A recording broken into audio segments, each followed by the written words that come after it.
She got bumped or she got skipped? Like She got bumped up. Okay. Once you see them on, just let us know. We'll bring them in at that point in time. Is it possible to log in under a different account, like a private account or from a friend or relative? Because I fear that once you're kicked out of this meeting, there is no way to get in under the same login. Yeah, you're right. Okay. I want to Simone, I'm sorry, good Yes. evening. So I'm going to send the instructions on how you can let people back in once they've been removed. Do you want me to send it to you, Dorinda? send to Okay. Elena. You can send it So to me. Elena, all right, Elena, I'll send it to you, okay? Thank I'll you. send it to you in the email. No problem. Okay. Thank you so much. Okay, so let's do this. So now it's 6:49 p.m. This meeting is called into session. Good afternoon, community. Good afternoon. Welcome to our December 2022 calendar meeting for CEC District 28. My name is Vijay Ramjet. I'm the president of this council, and we have our wonderful council members also on board tonight with us. Today is a very important meeting. All meetings are very important, but today is especially an important meeting that we are so happy so many of you have joined us. Without further ado, we'll be asking our secretary to please do a roll call. President Vijay Ramjatan, Present. First Vice President Barbara Williams, I'm here. Second Vice President Ted Chang, Present. Recording Secretary myself, Elena Minova, I'm here. Member Natifa Lewis, Present. Member Nancy Lugasi, Member Shaliza Dean. Member Shaliza Dean. I think she cannot unmute herself. She is in the meeting. Okay. Shaliza, all right. Can her co-host. Member Shaliza Dean, Here. Member Thank Rajwinder Kaur. Rajwinder, let's see. Let me do the same to her. Member Rajwinder Kaur. Perfect.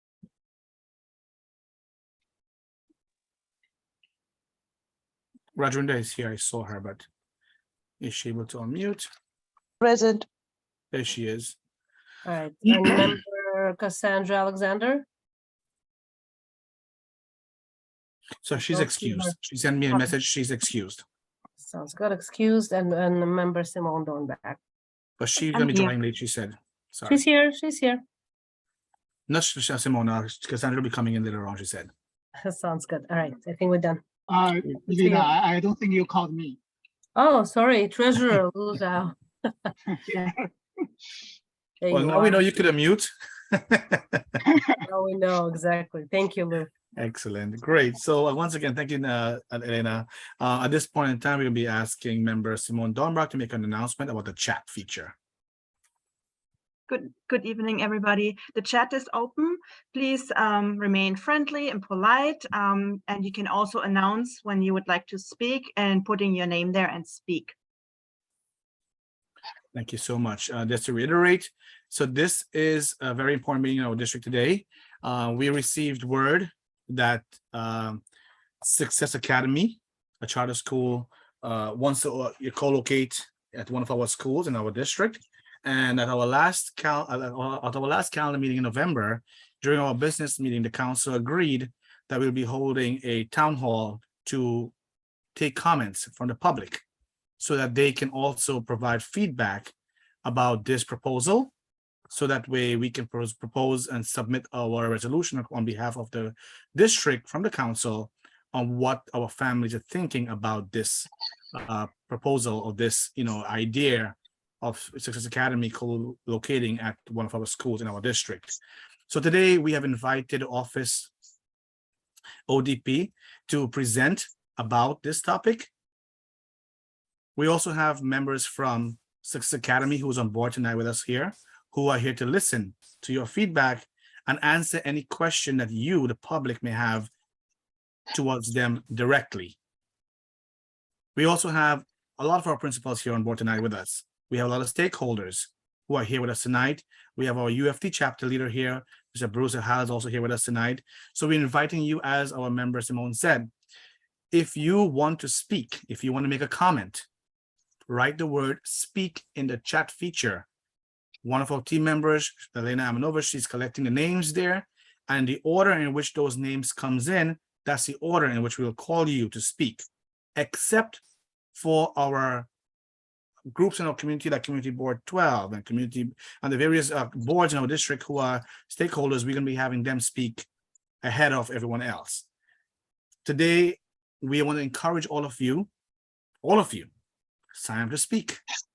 If you want to say a few words, you want to make a comment, you have a question, to do so. This platform is for you.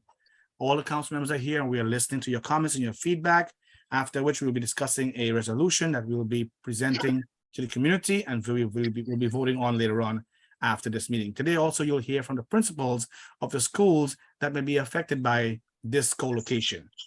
But without further ado, we are always happy and we are always grateful to have our amazing leader. Dr. Bess, your camera off. I want to make sure you're there though. There you are.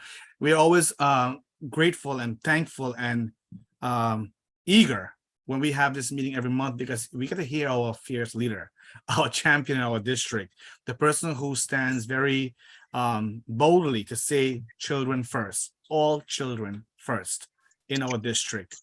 And I speak of no one other than our amazing superintendent, Dr. Tammy Pate, who I'll introduce at this time. So Pate, go for it.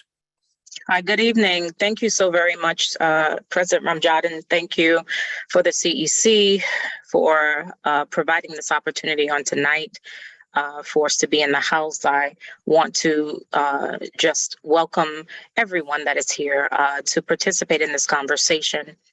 We say all of the time that in District 28, our mics are on. Everyone gets an opportunity to speak. That is true yesterday, today, and it will be true for tomorrow. Thank you for all of our schools that are represented here in support of our school impacted schools. Thank you for being in the House on today. Thank you for adding your voice to this conversation, to our council. So much of this would be impossible without you, and we want to say thank you for your constant advocacy, This is a partnership that should be modeled across the New York City Department of Education, where we trust each other, we push each other, and we insist that we all bring our very best every day. That includes leading with integrity.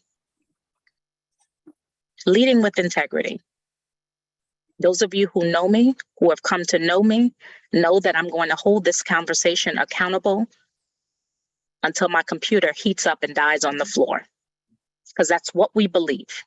So we lead with integrity. And so everyone who is going to speak here, I ask you to keep that in mind as we have this conversation on tonight, as we have future conversations connected to this and anything else that is the business of Community School District 28. I want to thank the principals again who are here. I asked you to come out. These have been extraordinarily long days.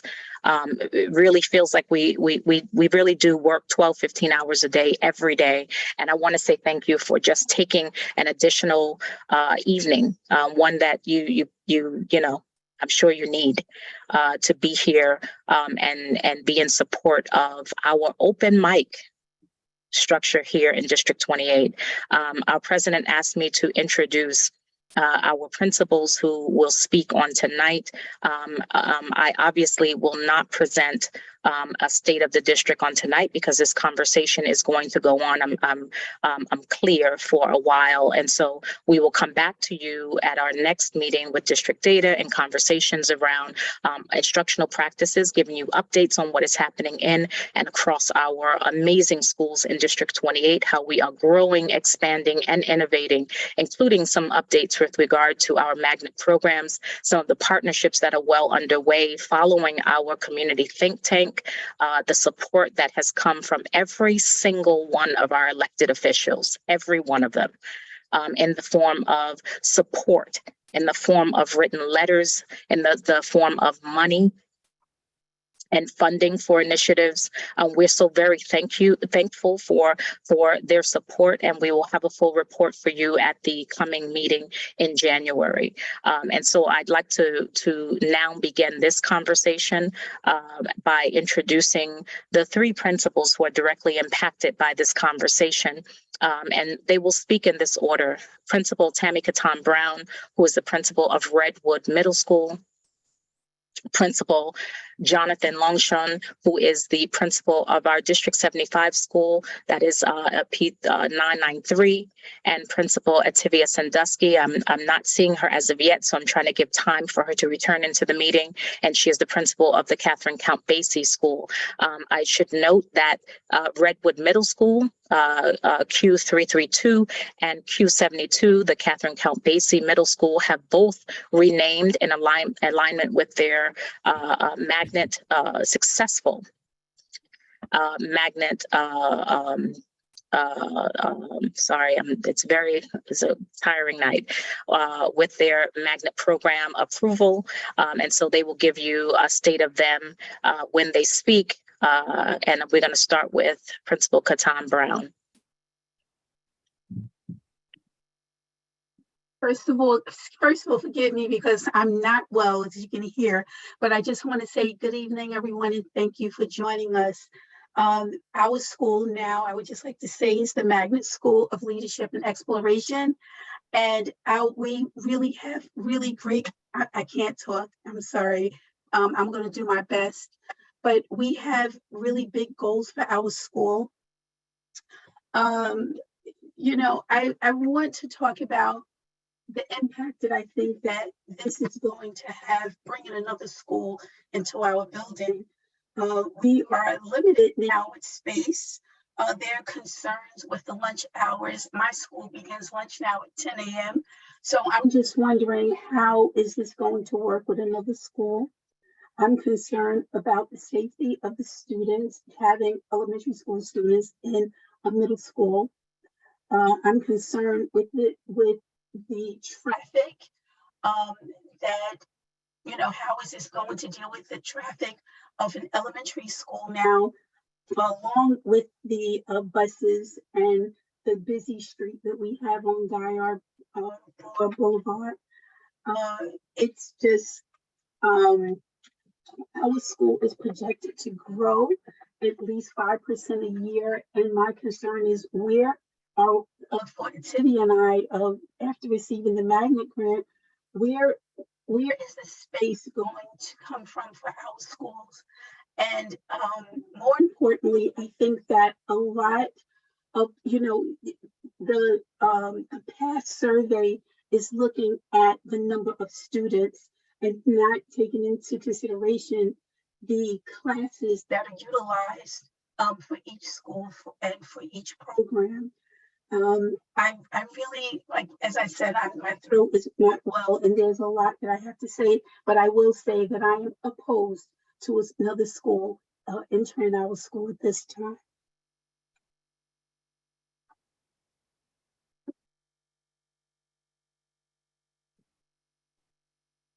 Dr. Pate? You're muted. Thank you very much, Principal Catan Brown. I know that you are sick, and I do truly wish you a speedy recovery. We all just trying to be okay. And so now I would like to introduce the principal of our District 75 school, our partner. Jonathan, you're there, yes? I think you somehow got bumped away from my view. He's saying in the chat that he can't unmute. Is it Okay, long please shot? unmute him. Thank you. Long shot. You got it. Should be able to unmute. Thank you. now. Jonathan, Yes. you're there? Yes, thank you so much, Dr. Pate. Thank you. Thank you. Good evening, everybody. It's a pleasure to be with all of you this evening at this later hour, December 1st. I want to thank all of the family members in attendance tonight, all of the elected officials who are here tonight, and all of the staff of all of the schools throughout District 28 and supporting schools towards this event. On behalf of P993Q, there was a resolution passed by the school leadership team opposed to the incursion of Success Academy coming into the Catherine Count Basie School. That has been signed by the school leadership team. My school is an innovative school that is work-based learning at its forefront. We're a collaborative school in partnership with MS72, where the one school in Queens that was selected by District 75 in partnership with District 28 to represent the borough of Queens due to the wonderful partnership forged between our two schools. For that matter, the three schools within the complex. My school has an inclusion program with MS72 that is flourishing based on the relationships that we've been building upon over several years. Our school has a footprint that is, as I say, a work-based learning environment where every single classroom is utilized in support of our students with disabilities. We have a hydroponic garden space for our students to learn horticulture. It's on the middle school level because it eventually supports our high school program at Long Island City High School, District 30, and Frank Sinatra School of the Arts, where we have programs to Queensborough Botanical Gardens. For our students who have an interest in that, we have work-based programs in the community to support it. We're building a multimedia library on our footprint, along with a cafe, again, for work-based learning. We have a grant right now through the New York City Department of Education pending to build in a library and working with Queens Space Planning to put in new lighting, new flooring, new electrical to build this out for our students' benefit. We have a music program on our footprint to help with positive behavioral supports from a new teacher that was brought in this past year, working with our students on the spectrum, as well as students with emotional disabilities. We have an arts-based program, utilizing the Alpha Career Workshop Training Program, building placemats and bookmarks and making greeting cards to learn how to work within industry as they mature.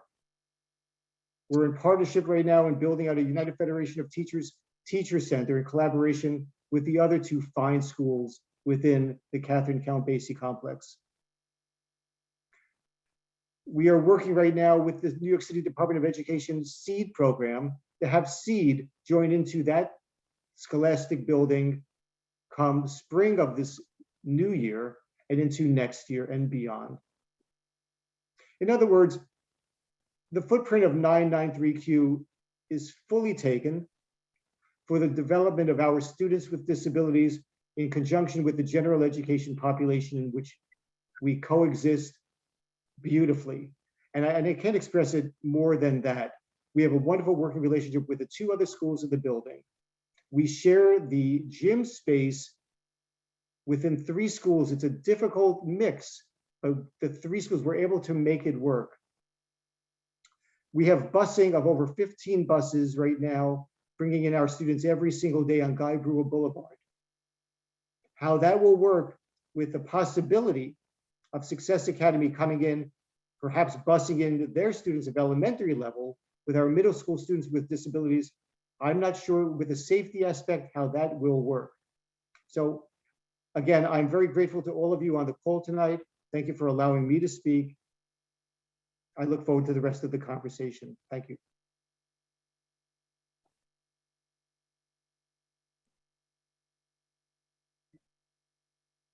Dr. Pate is the last principal there. The last principal is back in, and I Yeah. do want to introduce Principal Ativia Sandusky. She is the principal of the Catherine Count Basie School. She will introduce the school as well as the newly named magnet program there.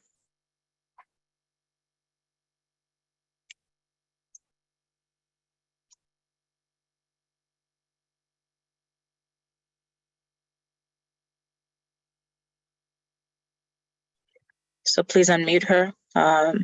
Sandusky, can you speak? Can you unmute? Thank Good you. evening, everyone. Thank you all for joining us this evening. We truly appreciate your support. I am Ativia Sandusky, the principal of the Catherine and Count Basie Magnet School for Multimedia and Performing Arts. And it is an honor to be able to say we have changed the narrative at the campus of Catherine and Count Basie. Along with Principal Katan Brown, we are recipients of a magnet grant that we will receive over the next 5 years. And I do not want to be redundant this evening, but I do have a few points that I would like to share with the community on this call. In reference to the magnet grant, we are required to increase our enrollment by 5%. We are currently bursting at the seams in our 7th grade classes. I have 35 students, 33 students, possibly having to reprogram and add an additional 7th grade. The key point that I want to make this evening is I want to talk about equity. We already have 3 schools in the building, and special education students that are serviced in the building need additional space.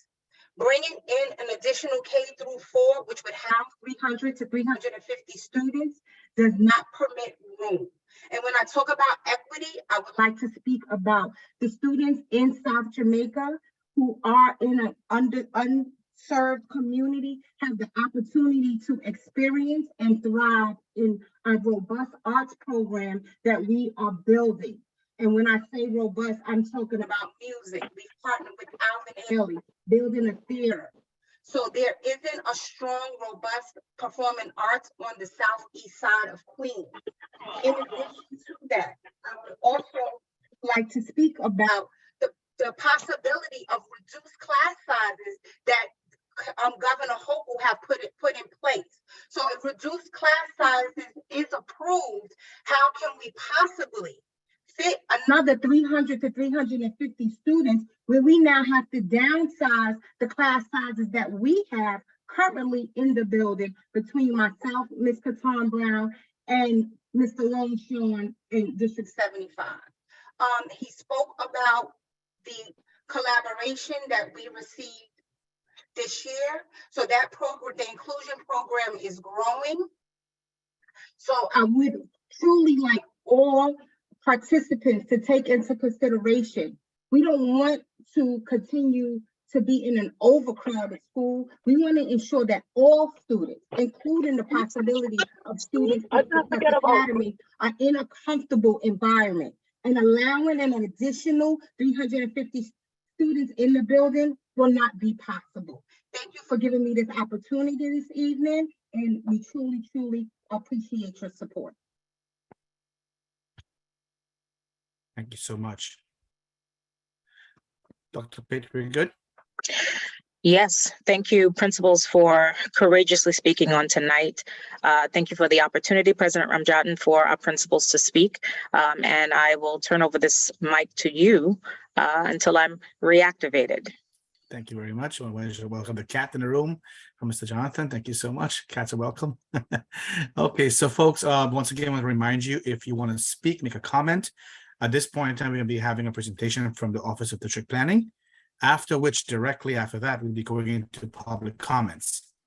So at this point in time, we'll be asking Rebecca Lichtenstein from the Office of District Planning to unmute and do the presentation. Rebecca. Thank you, VJ. Good evening, everyone. I will be quite brief because given the comments from the principals or the statements from the principals, I know why folks are here this evening and what we're speaking on. So I don't feel like we need to share too much, and definitely want to give as much time as possible for questions and answers. I do just want folks to know who maybe don't know the details of what we're discussing tonight, that there was a proposal issued to open and co-locate a new Success Academy elementary school from grades K-4 in the QO72 building, which houses the 3 schools that were represented by their principals. Those proposals, when we issue them, are accompanied by what we call a building utilization plan and an EIS, an educational impact statement, which are public documents, and they're available on the DOE website. And I just want to pull that information up so you all know where that lives, and also so that folks have the link in the chat, because this is where you can find information for the joint public hearing, which will be another opportunity to comment on the proposal, and also the details of the proposal in terms of the student enrollment numbers and the space. So all of this was posted online on the 18th, is available in English and Spanish, and I'll put the link in the chat, but you'll see the educational impact statement, which I have up here, which is the proposal document, the building utilization plan, which looks like this, which has the space information, and then the PEP, the panel for educational website here, where these documents are available. And I'll put that link in the chat now and continue to repost it. And why I'm sharing this is because this is, again, the details of the proposal, and also information about the panel for educational policy, which is the body that votes on this. As of right now, this proposal and a few others will be voted on January 5th.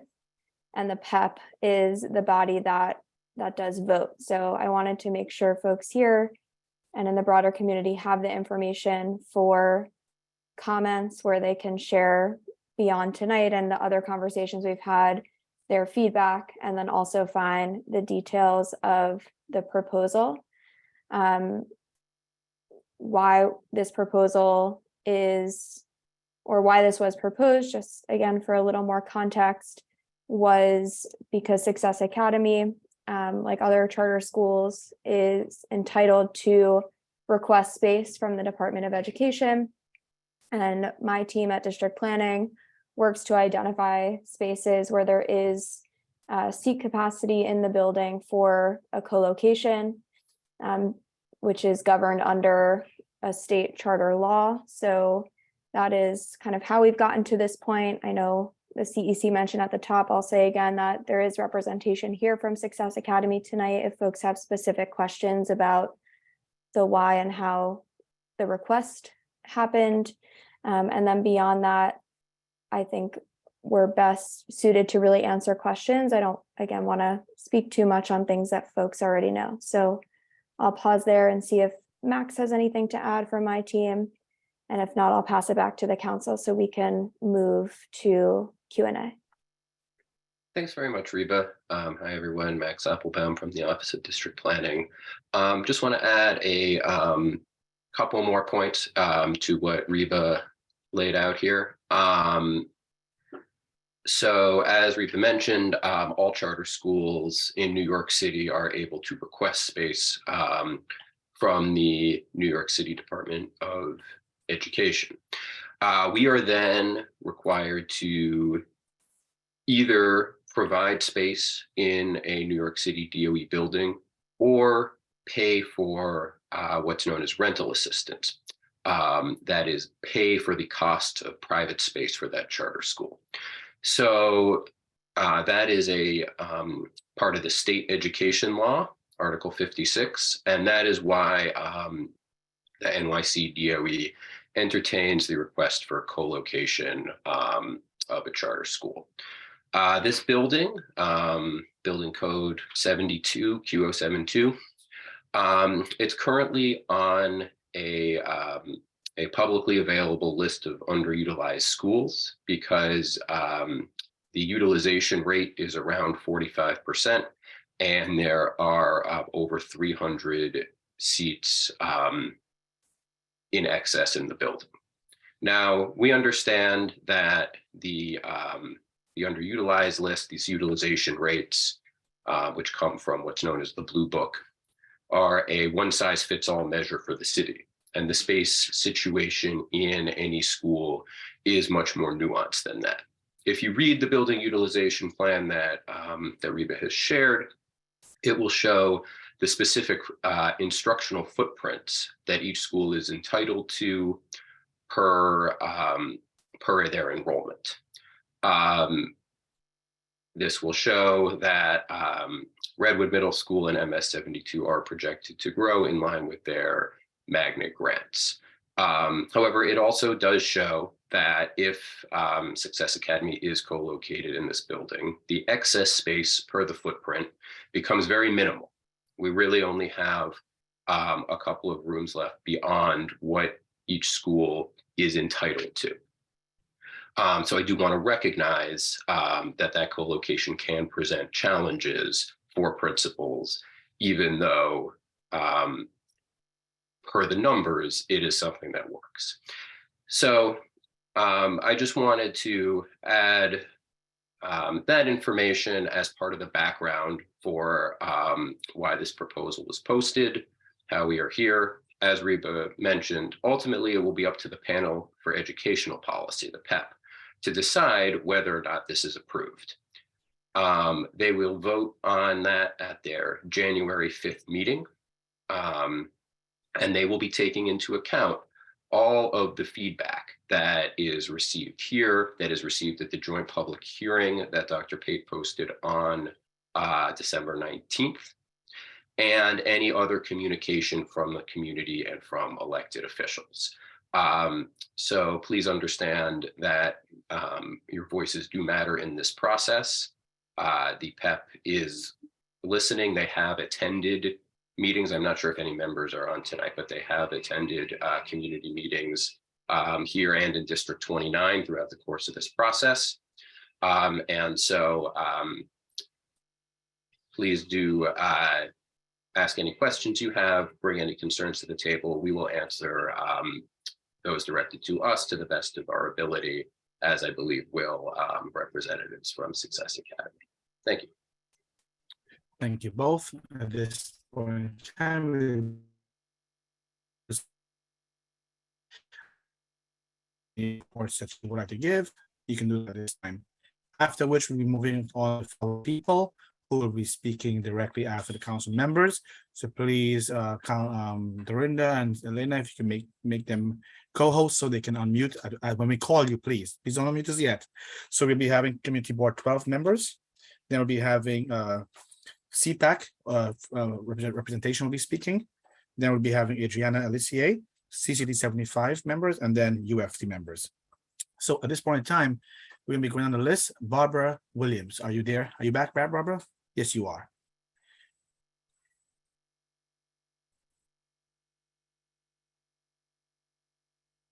Okay, we'll come back to Barbara. Second Vice President Ted Chang. Thank you, VJ. Hi, everyone. I just want to thank everyone for coming tonight.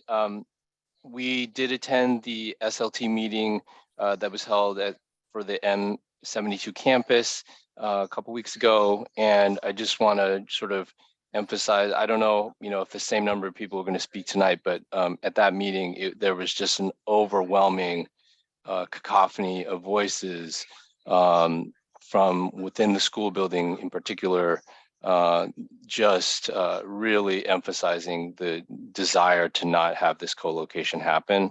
And so, not everyone is as familiar with the CEC, and they may not be here tonight, but they were loud and clear, and we respect the community's voice. And so what we have done as the CEC is we've put together, we've used the SLT resolution that's been going around the district. We've used that as the basis for our own resolution.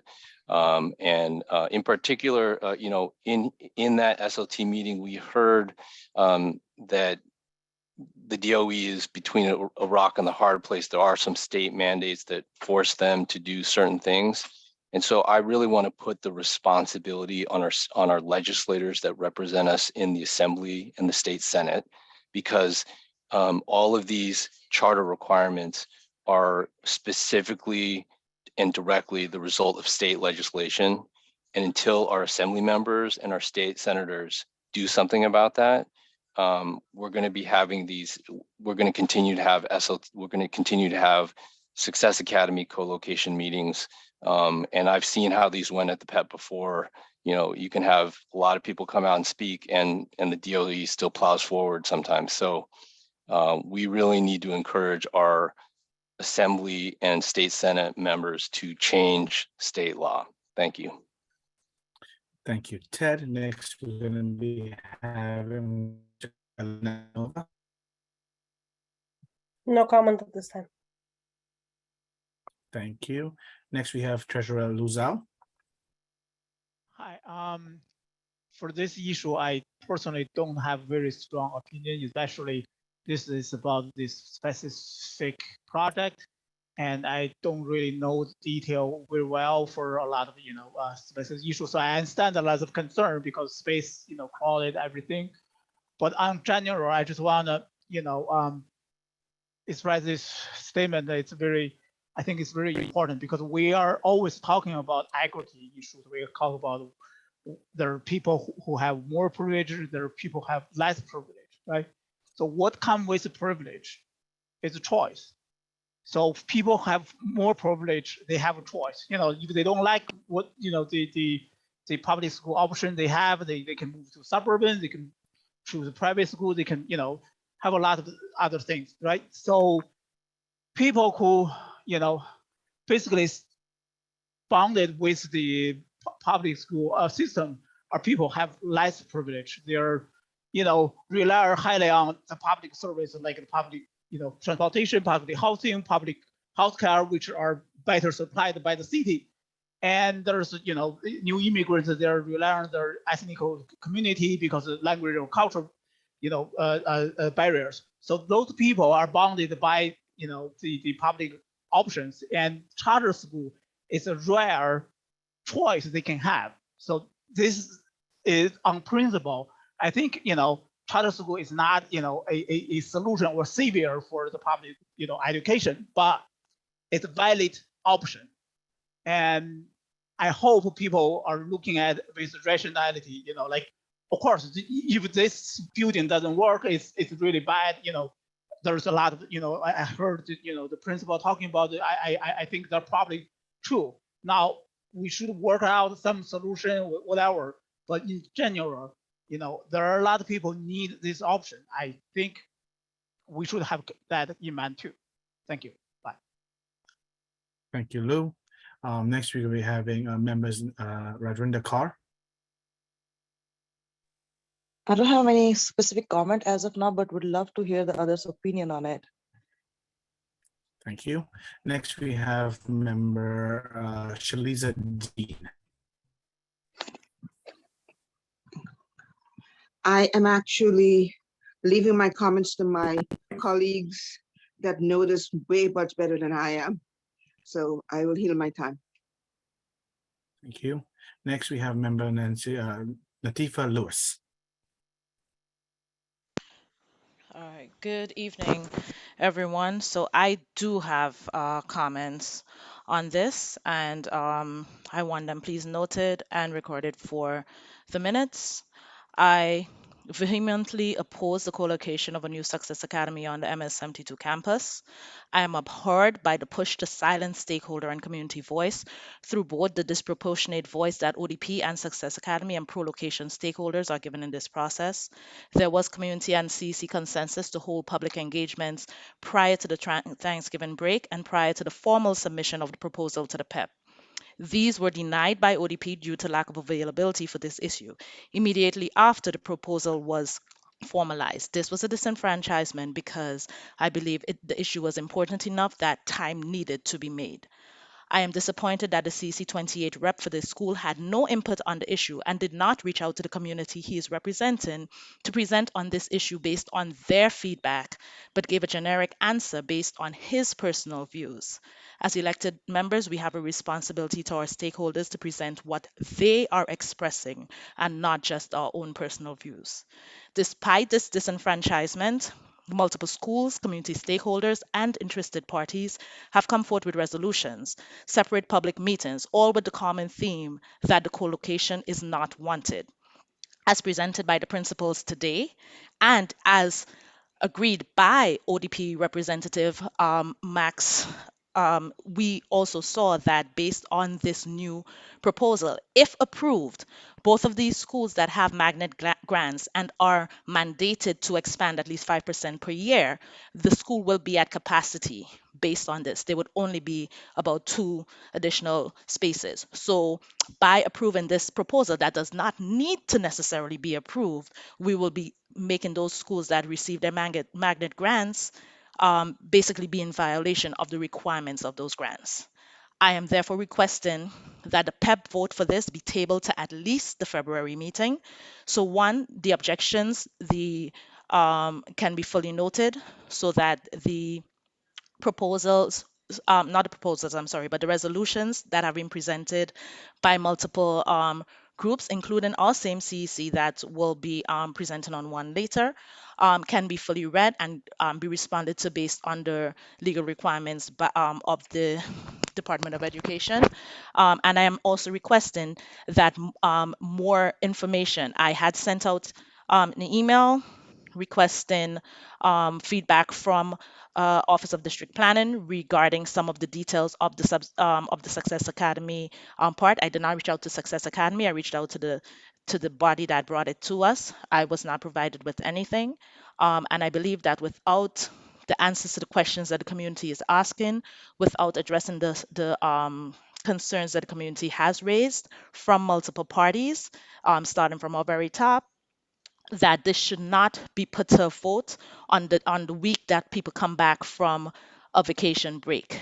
That the joint public hearing sessions that are taking place on the week that schools go into recess, we all know that during those weeks, many families sometimes take off early because they realize that there's not often a lot of curricula that's covered in those last few days. So there's a disenfranchisement of the community also in the timing of this. Moving it to at least February or beyond allows for a fairer and more equitable, since we're using those words, distribution of information and response to the issue. Thank you. Thank you, Natifa. Next, we'll be having Council Member Simone Donbach. Good evening. Natifa, I agree 100% with you. We have been flooded with emails and resolutions. The community spoke loudly and clearly. Our community in District 28 is against this co-location, and I support them with this. And so I'm also against the co-location. I do think that the schools over there with the magnets grants, they have really an opportunity to grow. I'm so happy for them. And so I'm not going to take up more time, but I do want to say that I do support our community and I am against the co-location. Thank you. Thank you, Simone. Barbara, are you back, Barbara? Okay, so at this point in time, friends, my basic comment is that, is that you, Barbara? Sorry. Yeah, VJ, go ahead. I'll go after you. I'm back. No, go ahead, Barbara. Sorry, go ahead. So I'm not going to take up much of the time. I'm going to yield my time to my community members so they could speak. I 150% echo everything that Natifa said. And Natifa and I have spoken. I am not for co-location of Success Academy. I did ask today if anyone know how we could push back, this go into the PEP for around February or March, as I do believe that it's been rushed, and I am afraid if it goes to the PEP in January, what's going to happen. I will yield the rest of my time to my community members at this time, but I do not support Success Academy co-locating to any schools in District 27. Thank you. In 28. I don't know where 27 come from. My apologies. Thank you, Barbara. 27, 28, 29. I don't care. Thank you, Bob. That's our first Vice President, Barbara Williams. Thank you so much. So as I was saying before, what's the point of public feedback and public comment if DOE is not going to listen to the public feedback? Again and again, we have the puppets who come in our district and say, we want your feedback. We have a CEC, we have SLTs, and you have parents parading and sacrificing family meals and sacrificing their kids' time and family time to go to these meetings and to leave comments and leave all this feedback. But yet you go ahead and still submit the proposal to the PEP. So why is this important? Chancellor Banks and team, what's the point of having a CEC and having all these leadership groups in the community to gather feedback when the entire community on every level has said they do not want this in our community? So what's the point of having this? Then get rid of all of CCs, get rid of all the SLTs, and get rid of all these parent groups because our voice are voiceless. At least that's how we feel. Rebecca Lichtenstein and Max Applebaum, I'm addressing you directly. We feel that you're just using our platforms. You've come to our districts to say, we need feedback. We need feedback. Just to say, yes, we got it. Yes, check, check, check. We got feedback. We did the process because, you know, there's 10 points. We got to check box each box. And yes, we did CC. Yes, we did this. Regardless of what they say, it's going to go to the PEP, who does not know our district, who does not walk in the shoes of our families, who doesn't understand the moms and the dads and the partners and the parents of our students, our families here. They don't. We do. Our community board do. Our parents on the CEC who are from all walks of life, from every part of the district here, we do. And if the CEC is representing all 80,000 parents of the district and more, then our voice should mean something.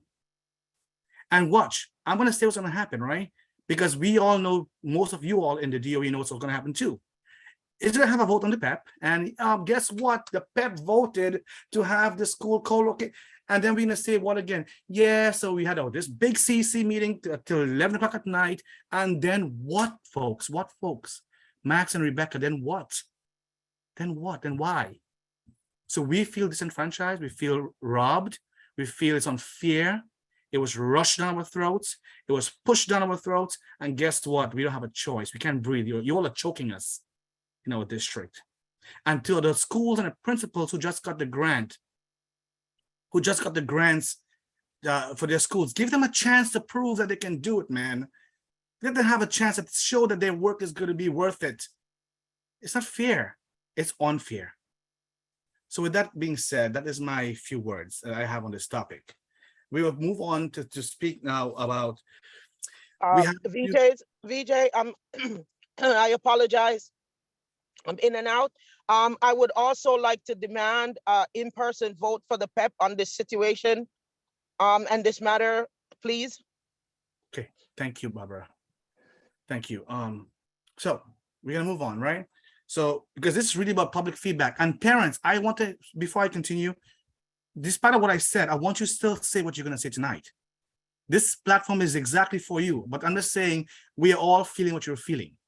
So we share your sentiment, but also do feel free. We want to hear your voice because this is being recorded and we are sending our resolution to the DOE and to everyone involved, on all our elected officials, etc. So first of all, we're going to be calling on, I have the names here, Community Board 12. Can we please call the education chair? I had your name here and then I got all caught up in my speech and I lost your name. Sorry, but I mean well. Okay, her name is Latifa. You want to help me with that, please? Latoya LeGrand. Latoya LeGrand, please. Yes, thank you so much, Latifa, Vision, principals. You guys have said everything that I wanted to say. Community Board 12 is opposed to co-location. We stand 100% behind our community, besides our community. And there's many reasons why, but I'm only going to state two because of time. One, it goes against the legislation that Hoku just put out regarding, it's a big conflict of interest regarding our smaller classrooms. And the second thing is the safety for our children and the grants that the magnet schools just received.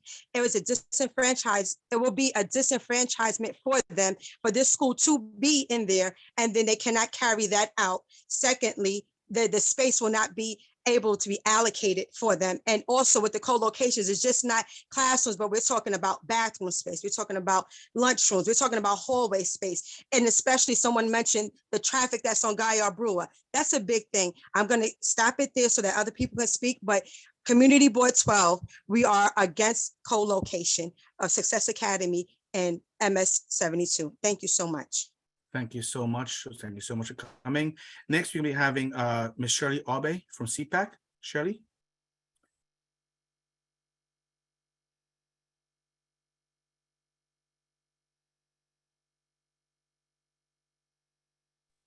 Can I'm someone- sorry about that. There I'm you sorry go. about that. Can you hear me? Yes. So, all Shirley, right. one second, So I'm here. Shirley, one second. Let me just get the other members prepared. Shirley Aube, then we're going to be having Alicia, Adriana Alicia, then CCD75 members, and then UFT this D28 leader. Just so you know your order. Go ahead. All right. Thank you for this opportunity to speak. I'm also here representing Queens High School President's Council. This is our home borough. District 28 is one of our home district, personally, my home district. I am not going to reiterate the points, some of the points that was mentioned, but I'm going to address other points that was mentioned, as in it's the state mandate. State mandate does not state that you have to put another school in a co-located building already. You have to find space for them. And right now, Success Academy is attacking Southeast Queens in different districts, and they all requesting location that's already co-located with 3 or more schools, right? They also requesting to locate elementary schools in 2 of a high school campuses. Don't make no sense. So I'm gonna go with Chancellor's pillar number 1, reimagining the school experience. How are you reimagining the school experience for New York City public schools? Students who already are in that building for the worse, because they're already sharing resources. They already have to share the gym, the cafeteria, which affects their curricular activity after school. Because of the programming, they have to share lunch. So they are limited on what they can do because they're already co-located. And you want to add another school in the building, forget that it's charter. You want to add another building in the building. Doesn't make sense. We're supposed to be reimagining the school experience for the better. That's not for the betterment of the current students. And MS-72 needed repairs. They need repairs for the longest time, never been addressed. But you know what's going to happen when Success Academy comes in? Their side will be all fixed up. And then where's this equitable? This is not equity. We're supposed to be striving for equity. This is District 28. We are supposed to fight for the entire district, because I'm pretty sure if it was a co-location in the northern side of this district, we'd be a lot more fighting going on here. But this is one of our own, and we want all our students to flourish. Again, they worked hard. They are turning around. They got magnets. So they are doing better. So they have the right to expand. And that goes back to the small class sizes. You're limiting these schools that request location from expanding for their students. This is not fair. That is not equitable. When charter schools go in, especially Success Academy, their lunch is different from those who eat the rest of the schools in the building. Is that equitable? Choice is not at the expense of others when you can get their own buildings. And then once those students graduate, where are we putting those students? Where the students are going? When the elementary, where are they going? They're not going to go to the middle school that's already exists in that building. They're going to ask for more space. Where are we putting them at? Thank you, You know, Shirley. and I'm pretty sure people after me is going to articulate, but thank you for this time. Thank you so much, Shirley. Next, we'll be having Vanessa Sparks from Community Board 12. Vanessa Sparks.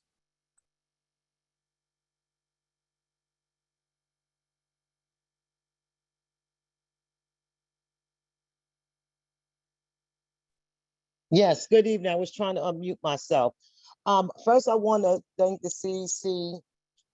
Particularly, I want to give a special shout out to Ms. Lewis, Mr. Chang, and Ms. Williams. Thank you for standing on the side of the community. So just a couple of things. One, we all have talked about how this is going to impact the state mandate for smaller class sizes, especially when the charter school does not have to adhere to that rule. So The public schools are going to be required to to make class sizes smaller, but the charter schools do not adhere to it. The young lady just said something I was going to say.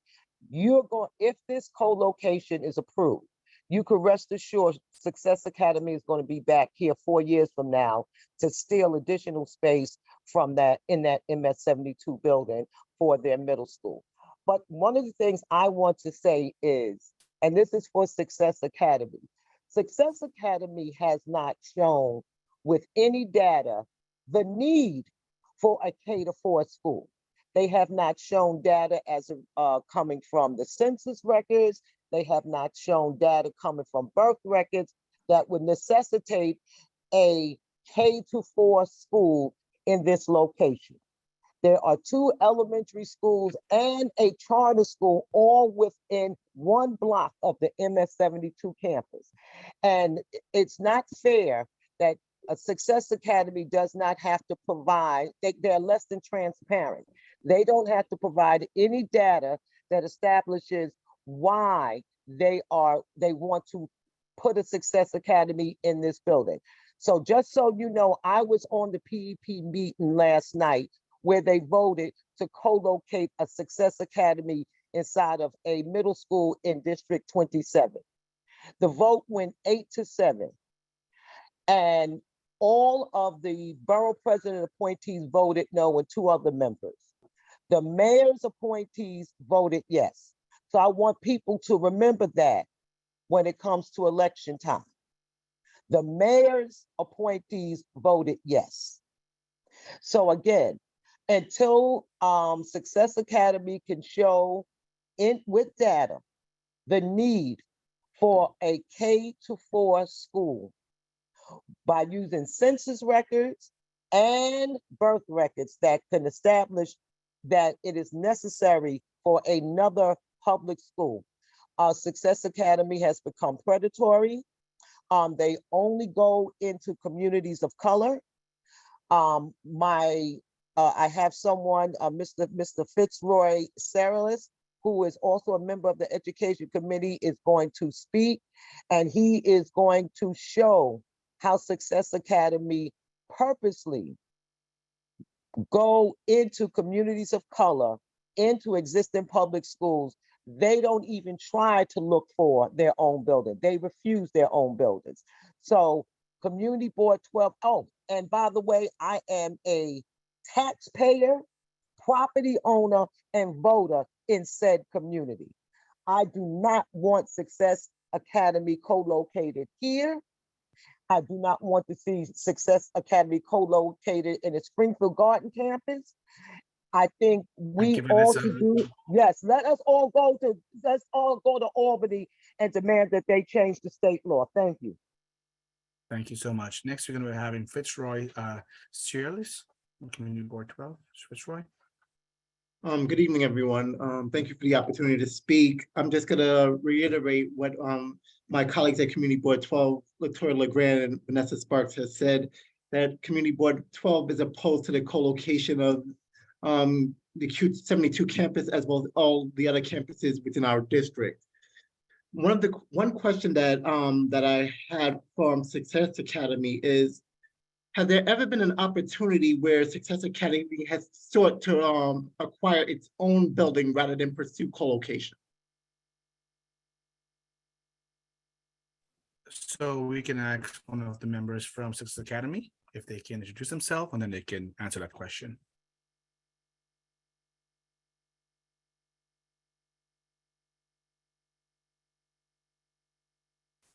The representative's name is Lorraine. I'm not sure if she has privileges to unmute. Should we can make sure. Let's see here. She does now. There it is. So I think that I am put down as LeMay. I'm Kathleen Sims. LeMay is on this call as well. Great, thanks, Kathleen, and good evening, Thank you. all. Thank you for the opportunity to join you this evening and participate. We came here in good faith per the request of the DOE.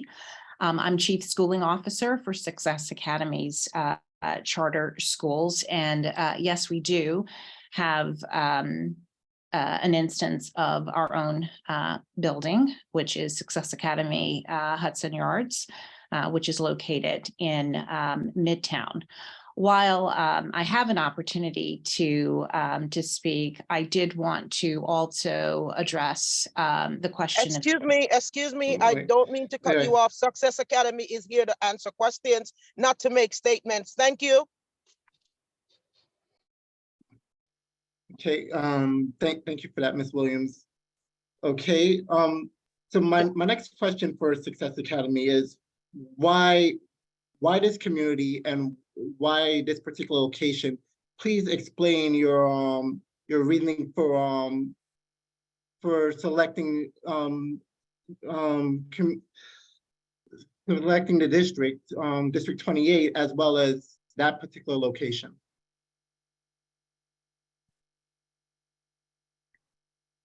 For our current school year, we have had a tremendous amount of demand in terms of our applications, over 9,500 applications from families that are seeking choice and are seeking a seat at our schools. And that was 9,500 applications for a little under 500 seats available across our Queens schools. And so that's about 20 applications per seat that we were not able to service and educate those scholars. And so as fellow educators that are on this evening, we too want to do whatever we can to educate as many scholars as we can. And therefore, in partnership with the DOE, we're grateful for the identification of this site. Okay, I'm glad you said the identification of that particular site because within walking distance of that particular site, the DOE actually had a vacant building that was vacant for more than 20 years. They owned the building and they recently transferred it over to New Jerusalem for their charter school.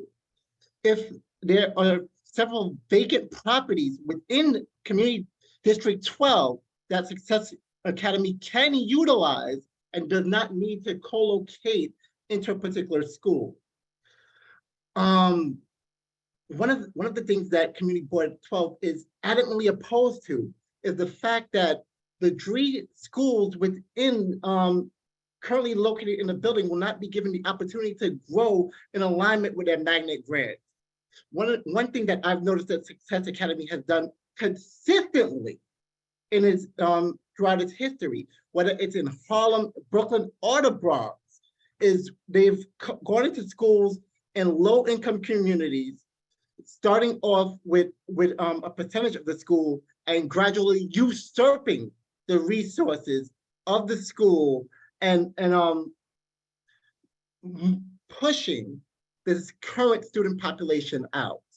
Fitzroy, just with this because of interest and time, and we'll be I understand, but thank you. I will wrap it up. But I really want Success Academy to start to look for its own buildings rather than try to usurp the space from existing schools. Thank you.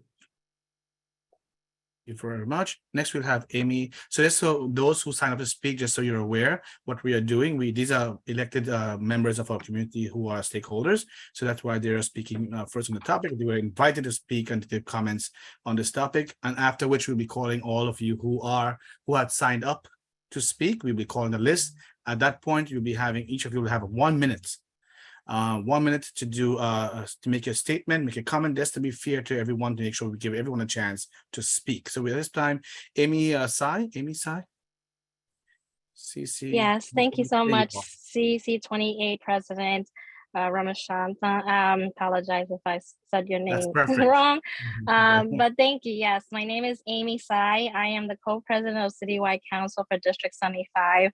I have a couple of colleagues here with me that are members of CCD 75, and I'm sure they want to speak after me, but I will keep it short.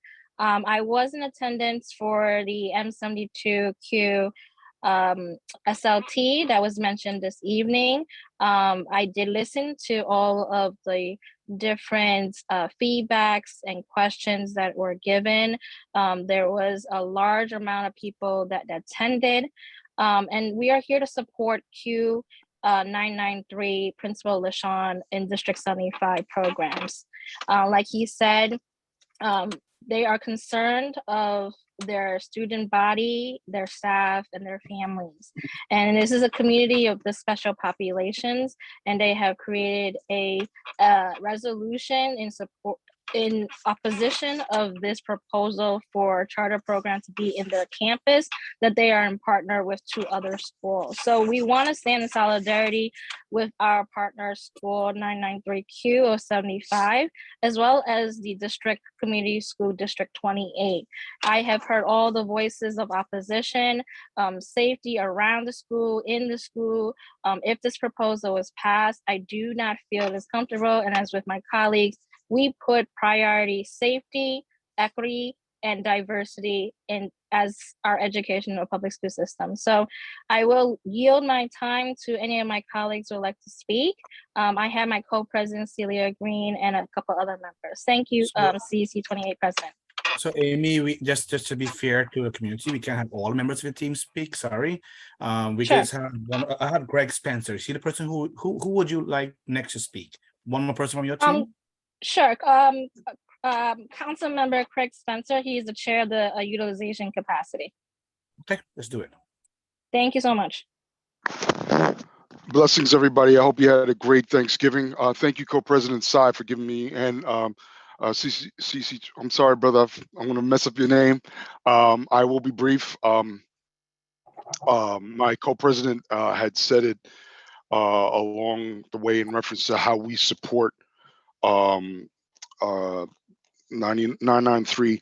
I need to lift up a couple of things. I need to recognize, I know ODP looks bad in this situation. It's through our experience here with CCD75 that Reba and Max Applebaum have worked with us and try to keep us in the loop about things. So I want to lift up their, if they spent the time here and they want to make this right. So I just need to make sure that's mentioned in the space. I also want to invite the your second vice president, Mr. Chang, if he can maybe email our council, d75council@schools.nyc.gov, the resolution that you guys, CEC28, put in. So that way, as co-committee chair, I have my other committee chair, Constance City, on this call. We can take that to our committee and present that to our council for our next joint meeting on the 14th of this month and see if we could pass a resolution of our own. That's how important this situation is. I need to uplift First Vice President Barbara Williams and Ms. Latifah Lewis in reference to getting this vote pushed back. January 5th is unfair and unrealistic. And I'm speaking for myself personally. I can't speak for the council. But I want to uplift that. I want to uplift what Principal Sandusky and Vanessa Sparks said in terms of equity and transparency. And I want to close my remarks in terms of inclusion is a big thing with us. I played a part in getting our superintendent back on as leader of CCD75 to make pathways and make it into inclusion, and our parents have it tough. And if you take away that opportunity for our parents, that makes it doubly hard for our population. So I recognize and stand in solidarity with CEC28. Personally, myself as a council member, but as an elected official, I will bring it back to my constituent, work with my colleagues, bring it back to our constituency and make it official, hopefully by the 14th of this month. That way we can stand by you officially. Thanks for the time.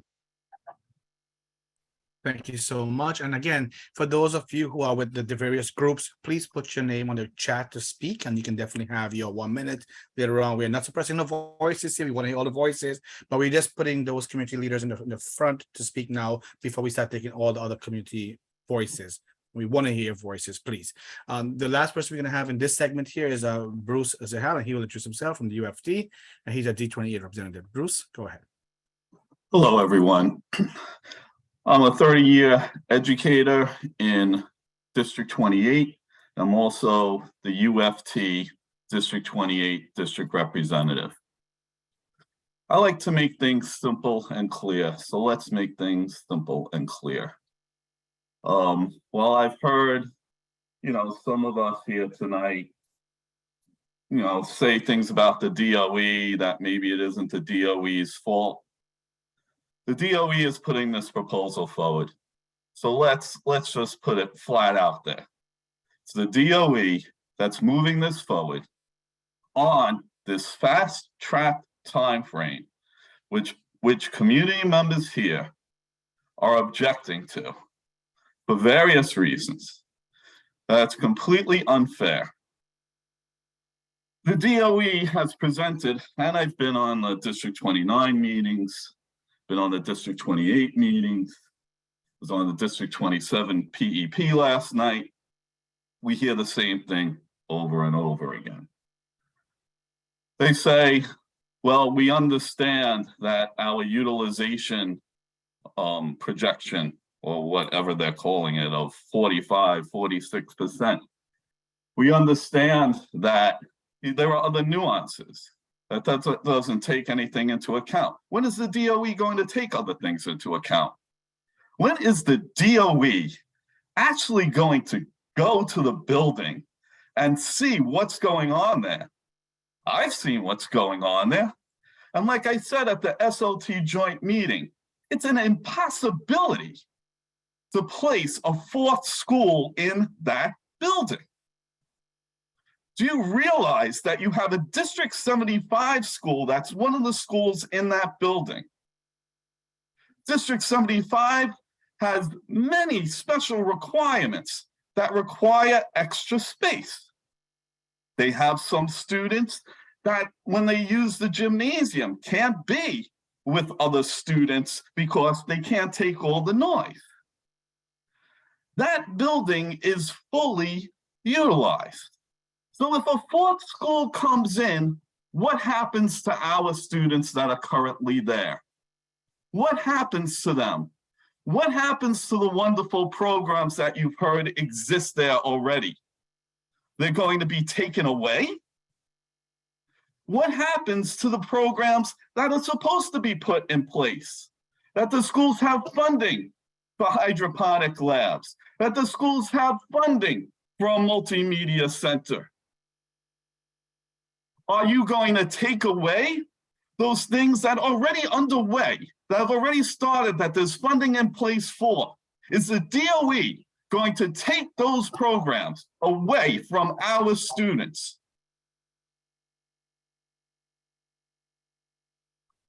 The situation is simply deplorable, immoral.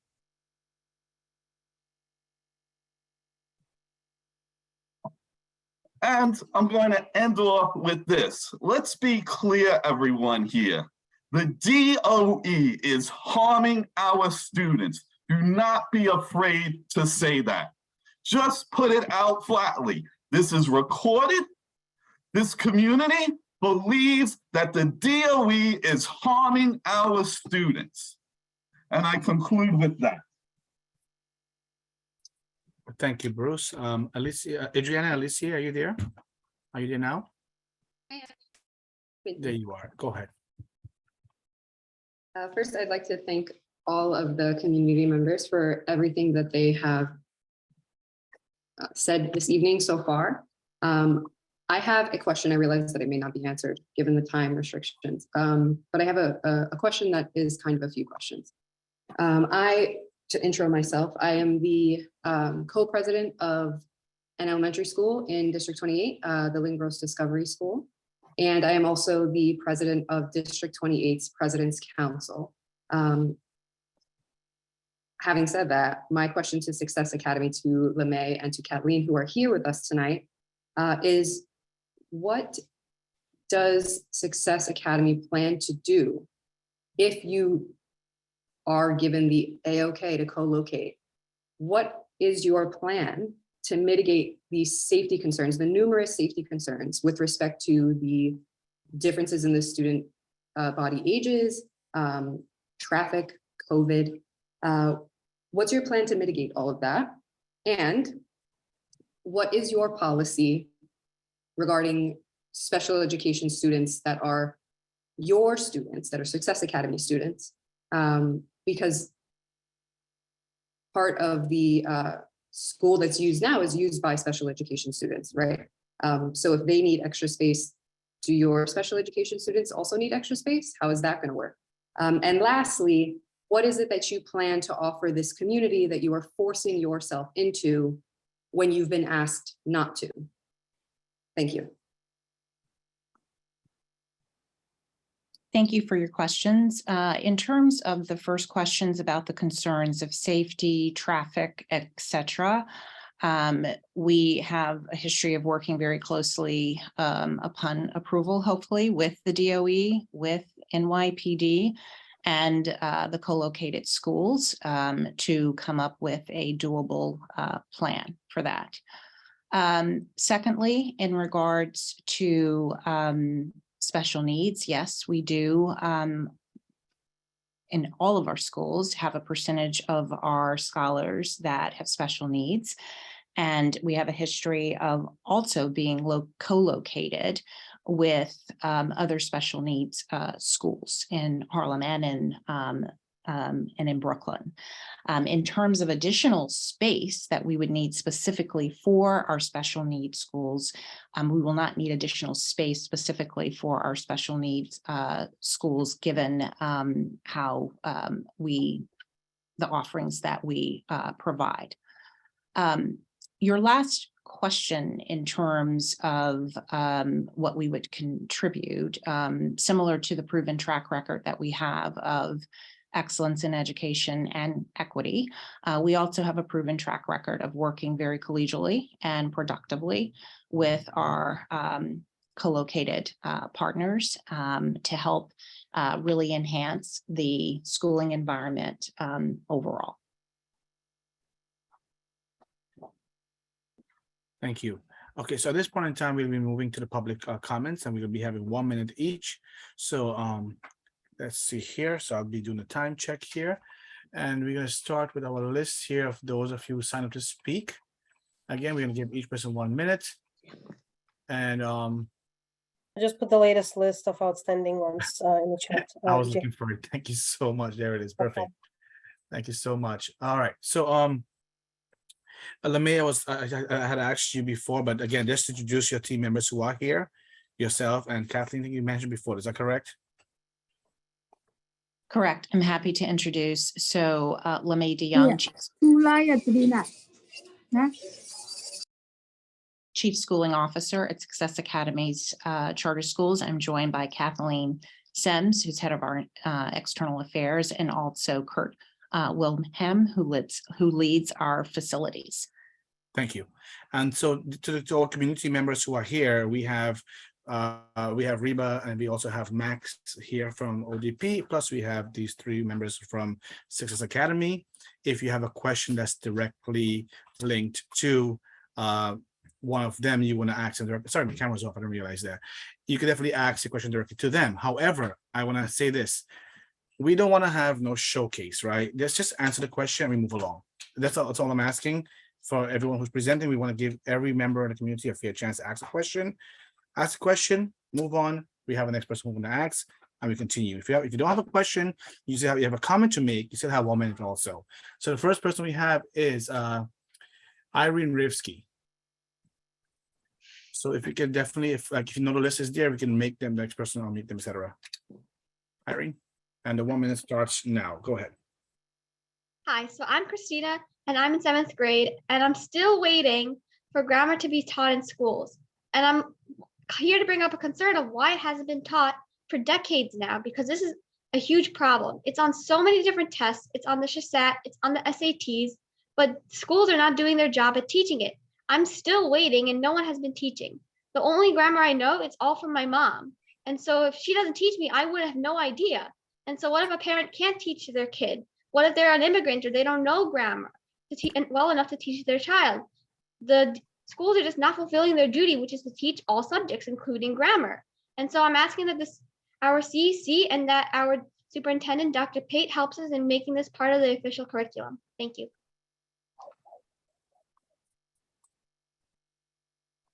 Thank you so much. Next, we're gonna be having, so Fitzroy went already. We'll be having Daniela Rizza. Daniela? Hi, I just wanted to echo the comments that were made by many people before me. I oppose the co-location of the school, stand in solidarity with the community of MS 72 and the 3 amazing public schools that are already there. And I believe we should also postpone the PEP vote. Thank you so much. Next, you're doing great. It's under 1 minute. Okay, I'm still pause that clock. Next, we're gonna have is Andre Humans. Oh, hello. Oh, good Yeah, evening, your time everybody. starts now. Go ahead. Yep. There's two schools in the building already. We just got grants, and we know we are mandated to get the 5% growth. We have been awarded this, and I know you have this underutilization of the building. I don't know when this was done, decades ago. I've been there for the past 10 years. I represent the kids, my co-workers, the parents. There's just no space. The gym is cut in half. My kids, they ate at a lunch period. They had to rush to eat so we could let Redwood in to eat. We went outside, the bell rings. They had literally 5 minutes to play outside. The kids don't even have time to run, to enjoy their recess times. It's unrealistic. And I have stated this before. And then I don't know why the chancellor, the mayor, who thinks this is really a good idea. And some kids, they're getting anxiety. The regular education kids, we have special needs kids. Those numbers are growing. They don't take in consideration that the classrooms have special accommodations for the special ed population. And it's literally becoming like Times Square in there when the bell rings, it's just like traffic jams. So this is, I'm glad you want to grow, you want to do good things, but there's just no space in the building for this. Thank you. Next we have is Heather Beres Dimitriadis, Community Board 6 Chair. Hi, good evening. I just, one thing that I keep thinking in the back of my head all night is that we have until 2028 to figure out this class size plan.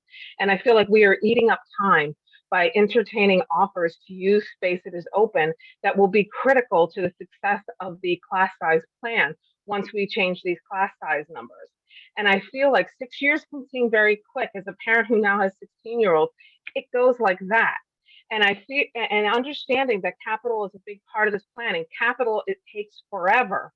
Why we are even entertaining any kind of offers, any kind of request from charter schools between now and 2028 is beyond me. Why we would give up space that we are going to need for the class size process to roll out successfully is beyond me. I feel like all the efforts that are getting spent trying to give up our precious public school space to charter schools should be spent with working groups, with community groups to try to work on the class size plan. I feel like time is being wasted, and we're going to get to the other side of 2028 and we're going to have problems because we're going to have that precious space given up to charter schools that aren't going to want to move because it works for them. And then we're going to be stuck.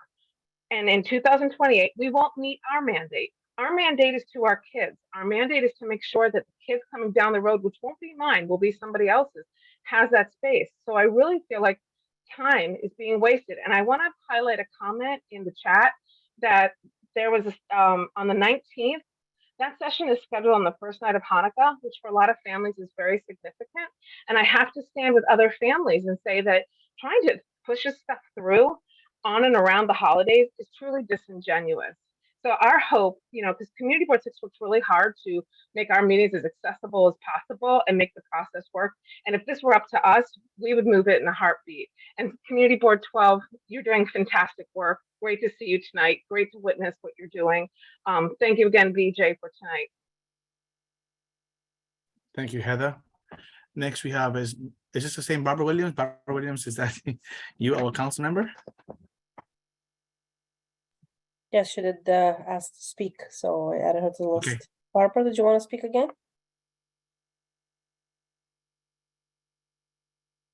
Okay. We can move on. Okay, Barbara, if you do this, let us know, okay? Next person we have is Celia Green.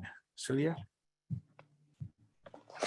Good evening. Hi, I am the co-president for CCD75.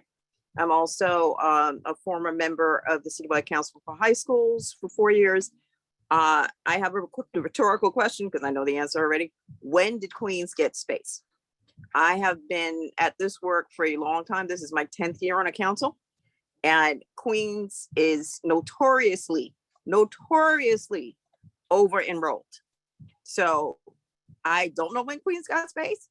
And even if Queens had space, I would imagine it would be for the schools, for the district schools, because like I said, there is notorious over enrollment in Queens schools.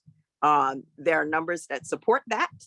So let's look at the data before we come up with proposals. Saying that, I also want to say a lot of this is barking up the wrong tree. If we do not go to Albany, if we do not go to the legislators in Albany and change this really strange law, because New York State is one of the few states that actually has to pay for any charter that wants to have space if we do not give them space, right?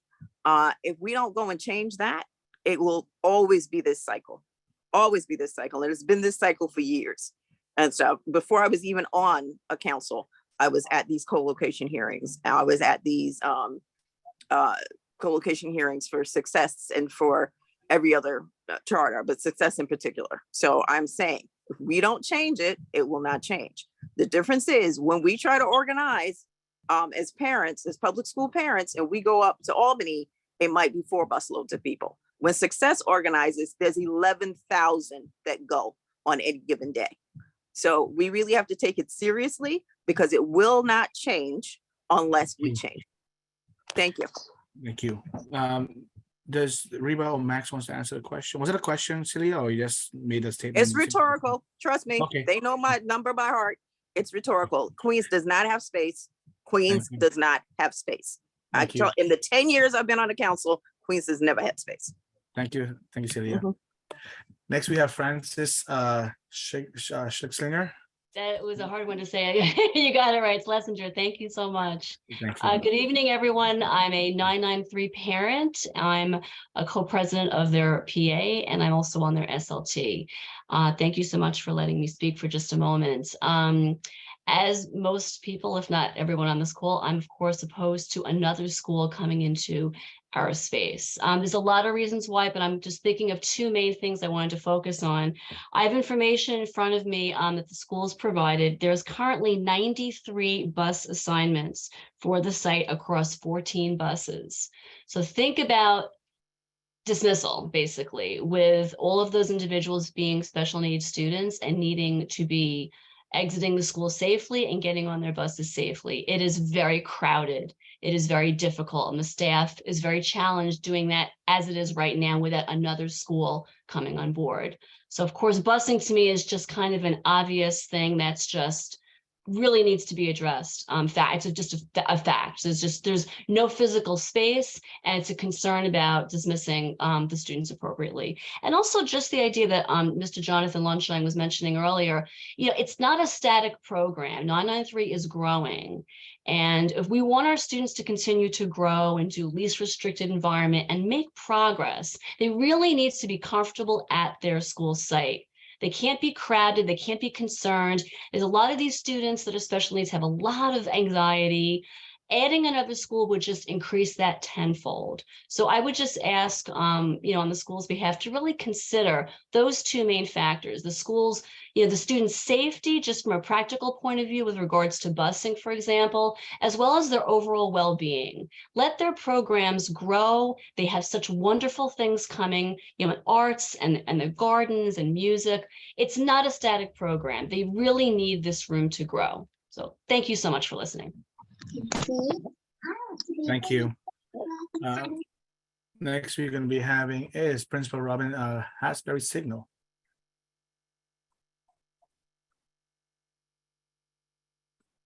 Let's see. There she. I'm going to ask you to unmute. Thank you. Can you guys hear me You're clearly? welcome. Yes, we can. Okay, good evening, everyone. Thank you very, very much for providing us this opportunity.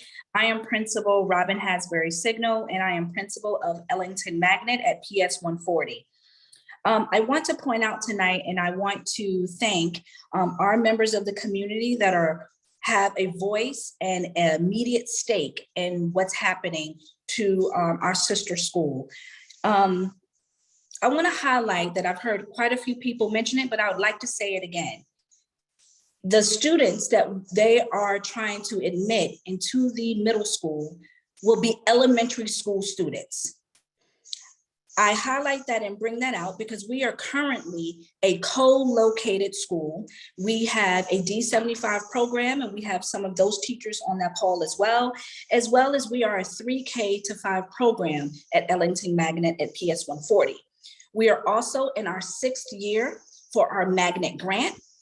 And I'd like to just leave you some food of thought around who is it actually impacting. It is going to impact our student population as they are cherry picked and actually selected to go to an elementary school that is housed inside of a junior high school. This plan is for grades K to 4. So this is going to directly affect myself as a principal, as well as my co-principals that I have about 4 other principals that is going to affect right in our area of here in South Jamaica. This will affect employment. And I want to be able to talk about how we need to celebrate the growth that is happening in South Jamaica. Specifically, I can talk about PS 140. I always welcome anyone to come to PS 140 and walk the building and look. Every week, every month, and every year, I've been on the CEC phone calls, meetings, even when we were in person for over the past decade of my career. Venus Ketchum brings up the question every single time is what's happening in the South Side and what are the best practices and what is happening on the North Side and what are the best practices? Well, I can tell you one thing. Every student that walks through that door, no matter what their status is, what they have, we do not turn them away. We educate them. And I highlight and applaud my teachers because no matter what it is, they stand up and they are accounted for. We have teacher growth, we have parent advocacy, and we reflect parent growth. And that is result in an increase in student proficiency. Now, I don't say that lightly because of the fact that we have educated our parents, we have engaged our parents over the testing process, we have taken the state exams with our parents, and they have their voice to say what type of anxieties that they're going to place upon their students. And parents have shared with me that they have an anxiety about now the aggressive campaigning of success coming into the community, going to the laundromats, going to all these other places and paving a road of gold. And they will know that once they have a seat or not, then they could be disinvited, don't walk in a straight line or not, or if they do not perform in the way that success likes for them to perform, and then they are disinvited and have to come back. We welcome those students, but I just want to remember that it is policy admissions, it is aggressive, and it is not wanted. This PEP is fast, it's coming very, very fast, and we oppose the co-location. Thank you for my teachers that are here and other UFT members. Thank you very much. Thank you so much. Next, we have Mr. Ari Feldman. Ari Feldman. Thanks. I won't say a lot since a lot of people have already hit the nail on the head much more eloquently than I. But I was very surprised at one point that was brought up by Success, which was their idea that they are somehow good neighbors with co-located schools. I don't think there would be so much pushback if that were necessarily true. I know, for example, of a District 75 school in the Bronx, where students from that D75 school were asked to take the back entrance to the school because the Success Academy wanted to take the front entrance And so the students with disabilities were asked to go around back because they didn't want the students at the same entrance.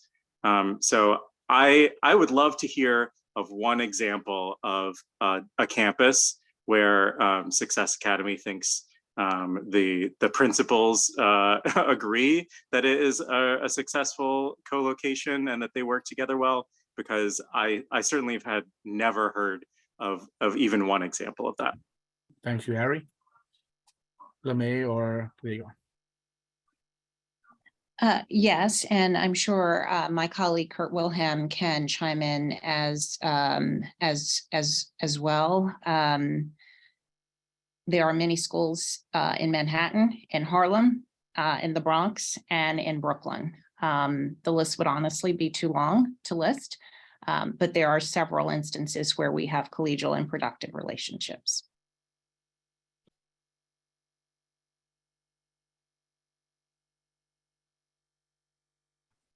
Was your colleague going to respond, or? Kurt, would you like to add So- anything further? Yeah, can you hear me? Yeah, I deal a lot with our school operations teams to ensure that we have very strong co-located relationships on the ground. At one of our schools in particular, in Hell's Kitchen, it's an elementary school co-located with 3 high schools. And as part of that co-located relationship, the high school co-located scholars decided to create a tutoring group where they read to some of our elementary school kids.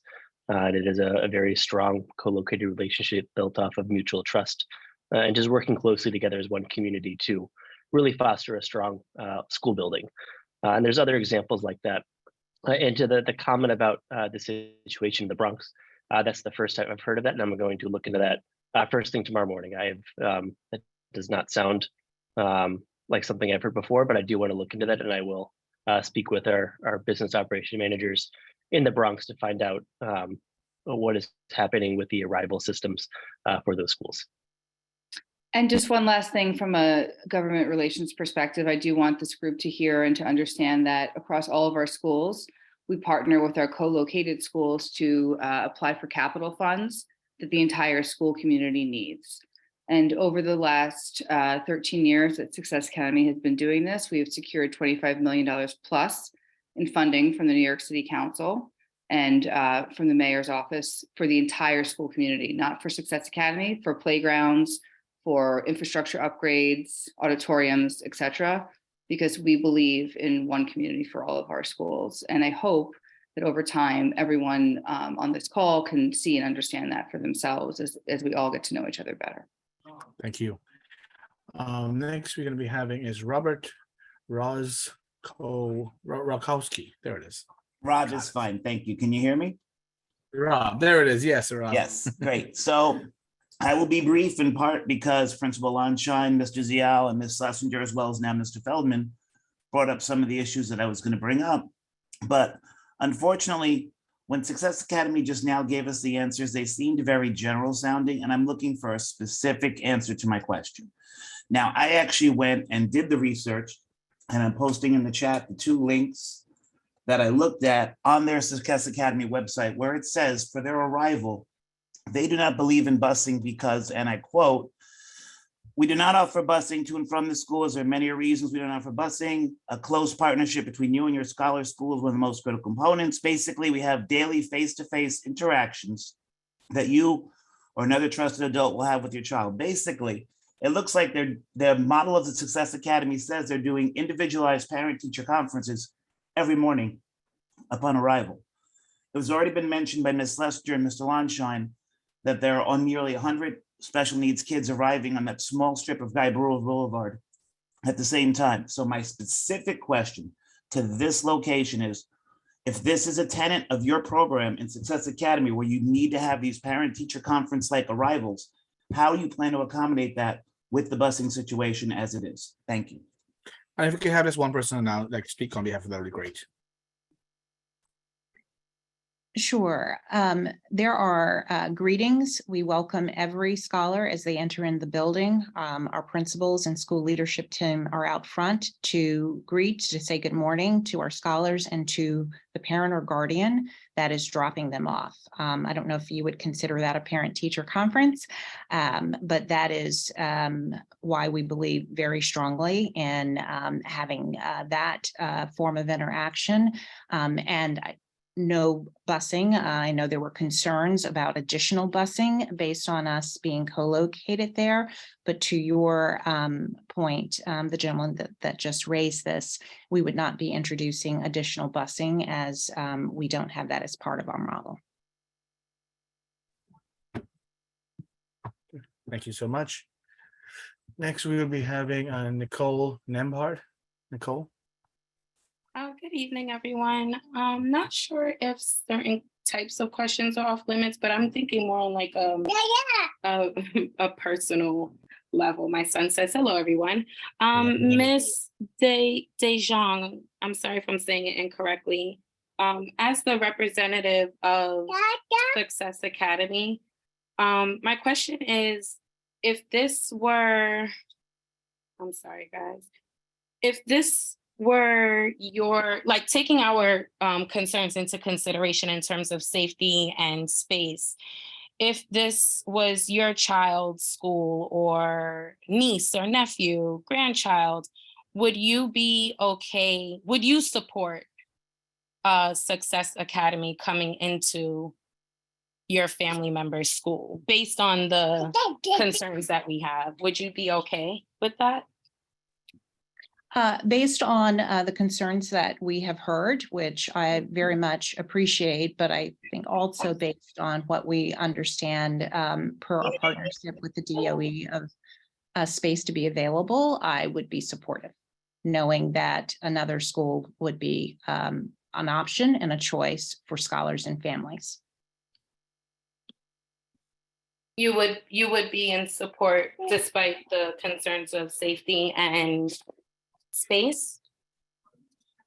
As I just said, based on the concerns which I have heard this evening and acknowledge, appreciate, but also based on our understanding of space that is available, I would still be supportive. Okay, thank you. I had another question, but can't remember at this time. I do apologize, but thank you. We love having the babies. Let them know CC exists now, and that the baby's welcome at every CC meeting. Okay. Yes, thank you. You're welcome. Next, we're gonna be having Principal Nick Trello. So good evening, everyone. Thank you for your time. I'm Principal Nick Petrillo of PS 121. I'm here in solidarity with my District 28 community.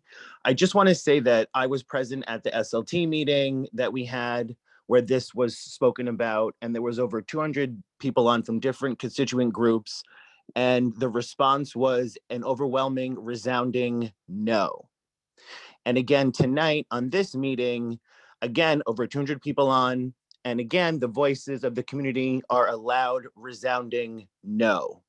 My concern, my takeaway is this is just the DOE checking a box that yes, we quote unquote engage the community because it sounds good and this plan is going to move forward as planned. I think it's disrespectful to the community. We work very, very hard day in, day out.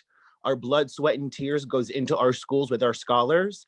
And to have this happen is a shame. And the DOE should be ashamed of themselves for allowing this to happen the way that it has. And I will say that the PEP meeting must be done in person. There's a lot that's going on to try and railroad District 28 into having a school that, quite frankly, there's no space for, no room for. It is not wanted. We talk about listening to the community. The community has spoken. Success Academy is not wanted in District 28. Thank you. Thank you so much. Principal Irani. Hi, good evening, everyone. I am the principal of PS 354, which is on the other side of MS 72.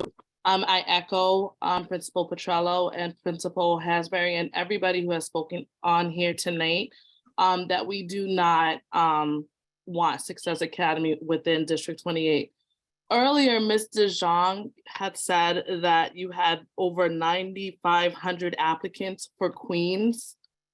Is that within the Southeast area? Because you don't believe in busing, so I'm trying to figure out where these children are coming from.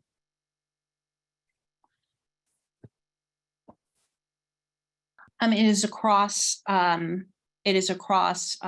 of our Queens schools for which our current Queens schools for which we received over 9,500 applications. So for this location, because you're gonna start with K1, where are those students going to be coming from? Are they additional applicants to the 9,500, or are you going to be picking and those parents are responsible for bringing them to this new location? It will likely be a combination of those that for whatever reason we weren't able to educate this year because of staying on our wait list. And also we would be receiving new applications for that location as well. Thank you. Sharice Black. 1 second, please, Sharice. And this will be the last person for the night. Okay, good evening, everyone. I'll make sure that I'm brief. My name is Sharice Black. I'm a Director of Continuous Improvement for D28. I just want to bring us back to quantifiable numbers that actually have meaning here. So with the new building utilization plan, it's going to take away about 40% of the rooms that all schools in that building currently have, which means there will be no opportunity for growth through these magnet grants. And I want us to really keep that in mind. I also want us to pay attention to the fact that less than 5% of students from District 28 schools go to charter schools, let alone go to Success Academy. So I hope that when they're quoting these numbers that they're making sure that they can say exactly where these students are coming. I'm sorry, not 5%, 2%, less than 2%. Thank you. I'd like to respond to that for Success Academy. Sure. The application data that Mr. Jung shared earlier was for last school year. And so there would be another application process for school year 23-24. Those families would not sort of carry over into a new application. So there'd be a new application, and we would be able to give preference to scholars and families that live in Community School District 28. And so this would be a new application process starting fresh that would, those scholars would, if this proposal is approved, would be, the lottery would take place in April. It's a random lottery. We can give a preference to scholars who live in the district, is District 28. And so that is how the process would work. And we would, we really like our schools to be made up of families who live close by and make up the community. And so that's why we're able to give the preference for scholars and families who live in Community District 28. Okay, so I did say that was the last speaker, but folks have to cut it off now, right? So we did to the time, and then so people are just adding on now. So we have 2 more speakers, and then we'll wrap it up. So we have I saw her name. 1 second. Sonia, you can go next, and then there's Nicole Taravella, and then Sonia, and then we'll wrap it up. Nicole.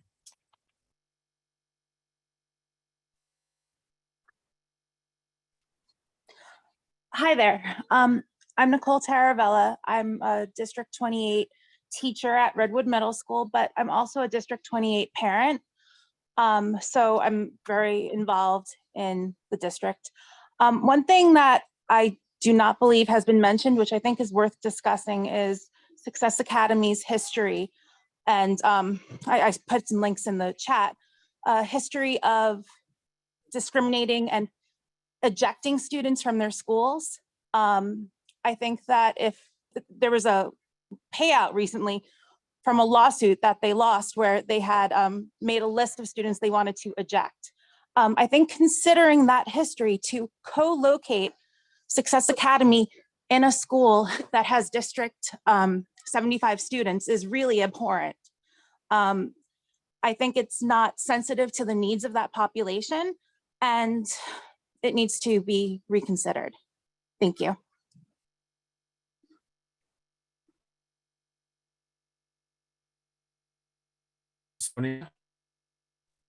Good Good evening, Community District 28. I'm excited to see the passion and the conversations here this evening, but it is December 1st. Your schools are having SLT meetings, PTA meetings, President's Council meetings at your schools. Your voice needs to continue to be heard. This is not the only space. Please support your schools. Make sure that you are there present at all the school meetings so that your parent leaders can echo your feelings and your sentiment, not only about this issue, but all issues. So please stay involved. Let not this be the only place where you come and echo your voice. Go to the schools and support them. Yeah, it's very important. So thank you. Okay. Principal Lau.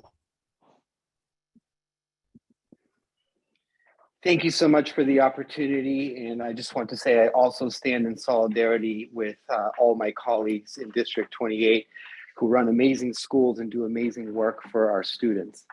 I do want to take my time to ask one clarifying question regarding what was mentioned around how Success Academies advocate for funding for both the public and success schools in their buildings.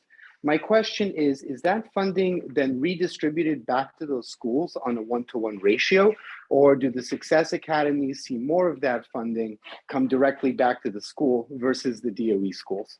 Thank you so much.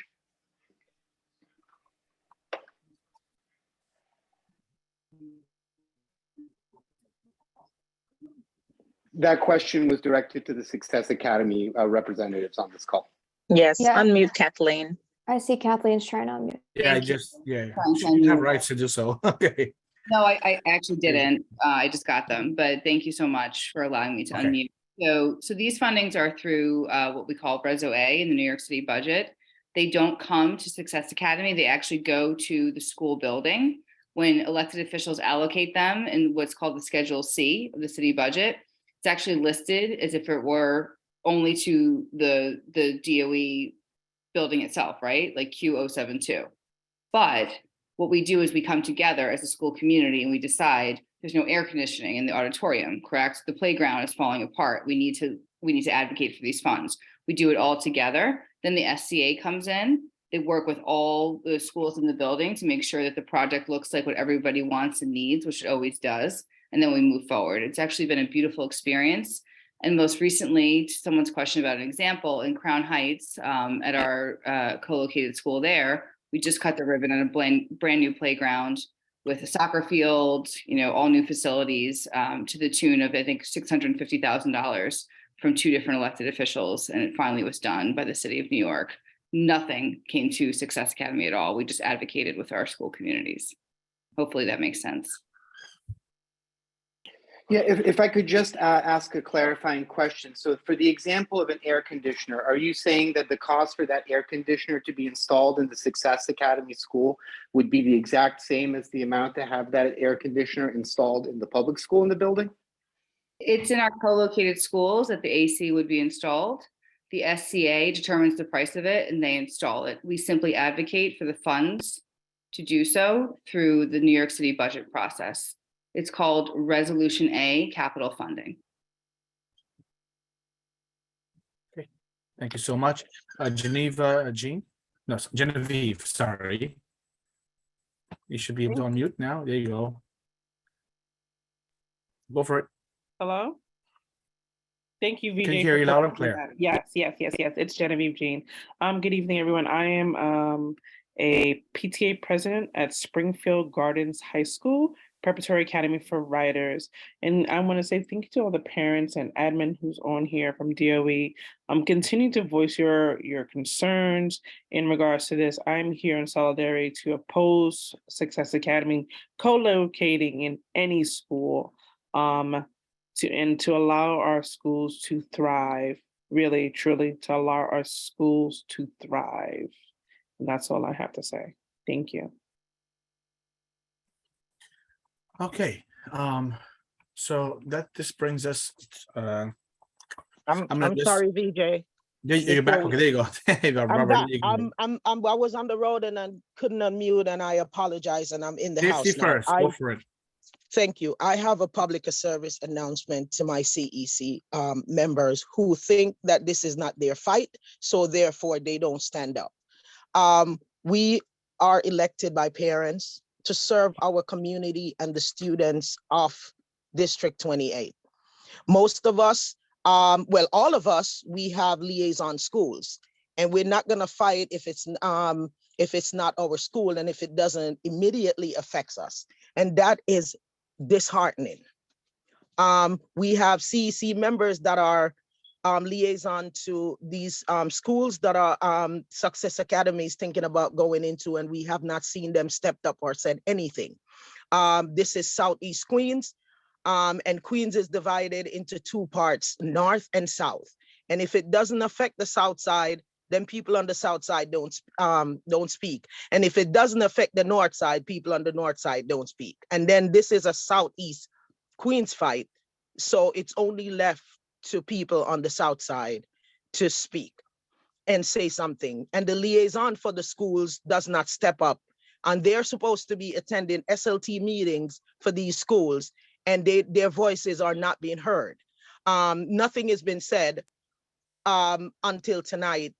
Most of them, I have not even heard them view an opinion of how they feel about Success Academy coming into our schools. And when Success Academy come into our schools and leave, they take whatever they came with and more. And I am very, very upset at my council members. And I am sorry I had to say it, and I'm not gonna say it, put it my mouth under the table while I speak. This is a public meeting. We are a public body, and our parents selected us to speak for the voice of the ones that cannot speak for themselves.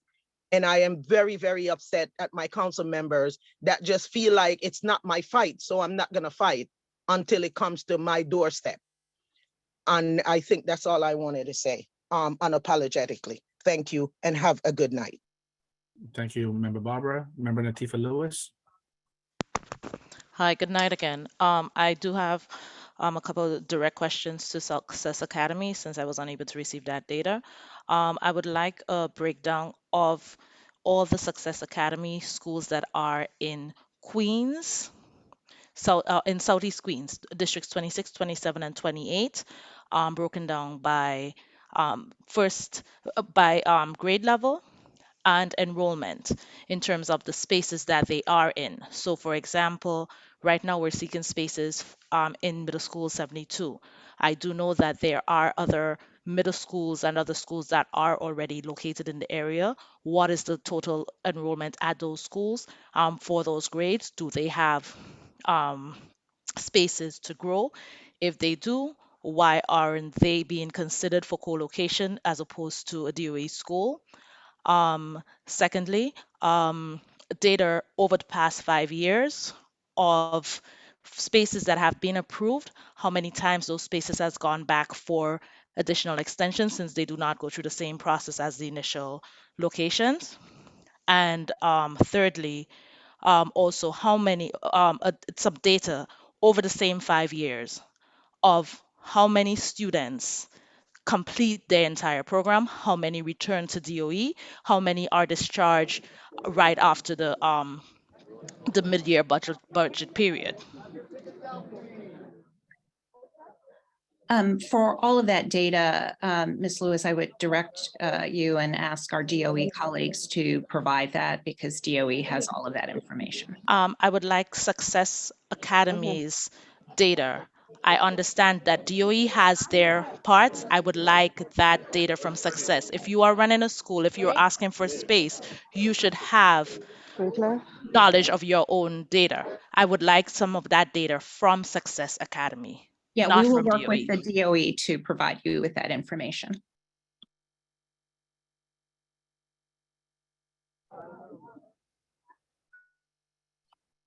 BJ, you're muted. Sorry, Ted Chang, go ahead. Dr. Pei mentioned that Reverend Thorpe from CB12 is back in the meeting, so I'll go after her.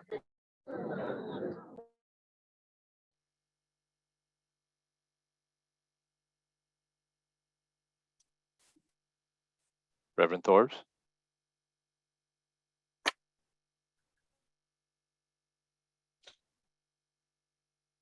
I'm asking Reverend Thorpe to unmute, but I'm not hearing anything.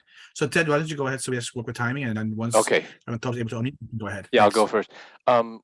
Either ODP or charter or success can answer this question. I just want to know who has some, rough numbers off the top of their head that they just have in front of them. What is the total enrollment for Success Academy across all schools in New York City for kindergarten? And what is the projected graduating class this year? I just want to, graduating seniors versus kindergarten. If someone has kind of rough ballpark numbers on that, I'd just like to hear it here at the meeting.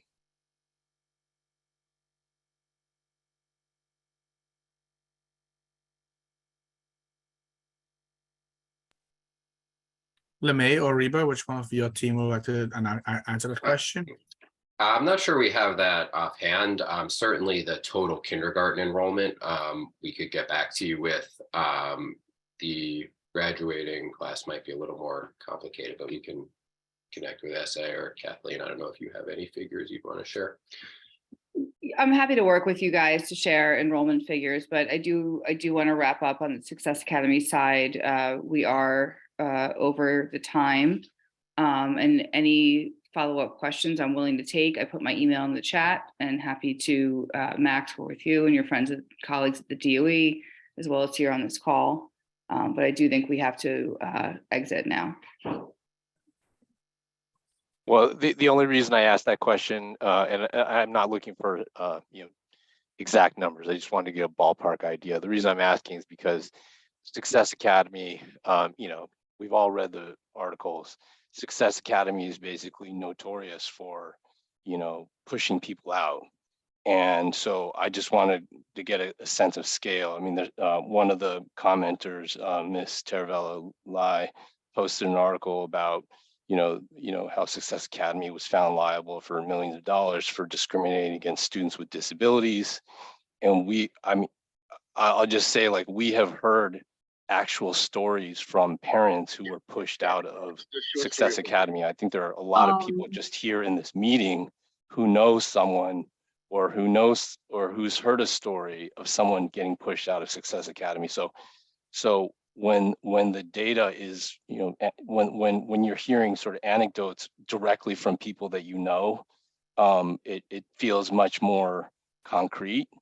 And so I just think that, like, one of the, I'm not sure how much people have focused on this here today, but I think one of the big objections that people have is that the model of education that Success Academy uses is not really designed to serve the students who probably need, the most support, because it doesn't really seem designed as a support model. It seems to be, kind of a model where students are churned out of the school and they cherry pick and keep the ones they want to keep, and everyone else gets thrown back to the public school system. So my concern, I think a lot of people share this concern, is that if you cherry pick all the students and put them in Success Academy, then that is depriving an important constituency for the public schools at the 72 campus and for the elementary schools around there, because every school is trying to hang on to their families that are going to come in and really support the school. And if they're getting bled, if all of the local schools are getting bled dry by Success Academy, but Success Academy feels free to send anyone they don't want, they just feel free to send them back to the public school system, that creates a very negative dynamic for helping our public schools thrive. And so I just want to highlight that. And I think that's one of the reasons why there's so much concern about this co-location. Thank you. Well, as I said, we're happy to follow up with our DOE partners. I put my information in the chat room, and I do think we will have to exit, unfortunately, at this point. But I want to thank everyone, all attendees, of course, the president and all board members. And I actually appreciate that referral as well. I'll take a look into it and see if it's something. Okay. Go ahead. You can finish. Go ahead. Go ahead, Kathleen, you finish. No, I think that's it. I just wasn't. Okay, all right. So I thank you and defer to you, Thank appreciate you. the time. Well, thank you all for coming along. It looks like Reverend Thorpe was able to unmute now. She was the one Latifa, who interrupted. Sorry. I'm hearing them, Latifa. Thank you so much. We will just want to be able to just field one question. I'm not sure if it's directly to you, but if you don't mind, let's take one more question. If it's directly to you, I appreciate it. Reverend Thorpe. Oh, I'm sorry. I hate to cut the line. I see Miss Adriana has her hand up. No, she wasn't ready, so it's you. All right. Well, good evening, everyone. And I'm so sorry. I didn't realize I was unmuting myself in the midst of someone else calling me with an emergency. I know Troy has spoken, and I'm sure you've heard from Ms. Vanessa Sparks. For Community Board 12, for the students of Southeast Queens in the school districts 20, 28, and 29, but we also cover 27. We are in alliance with the community. We are in alliance. We stand with the families, the teachers, the principals. We are not for Success Academy. I understand Mr. Fitzroy expressed some very detailed information in regards to how we're being affected as a community, and we stand behind that. We will, I was on the meeting last night when it was dealing with Far Rockaway, and the communities, even as far as Manhattan, are in support of this Southeast Queens community and what's going on with MS 72. They too stand behind the parents. Do not get weary. We will not, do not get weary in this situation. Let's work together. If we have to take this apart, protest, whatever it takes, but we have to also pull our elected officials.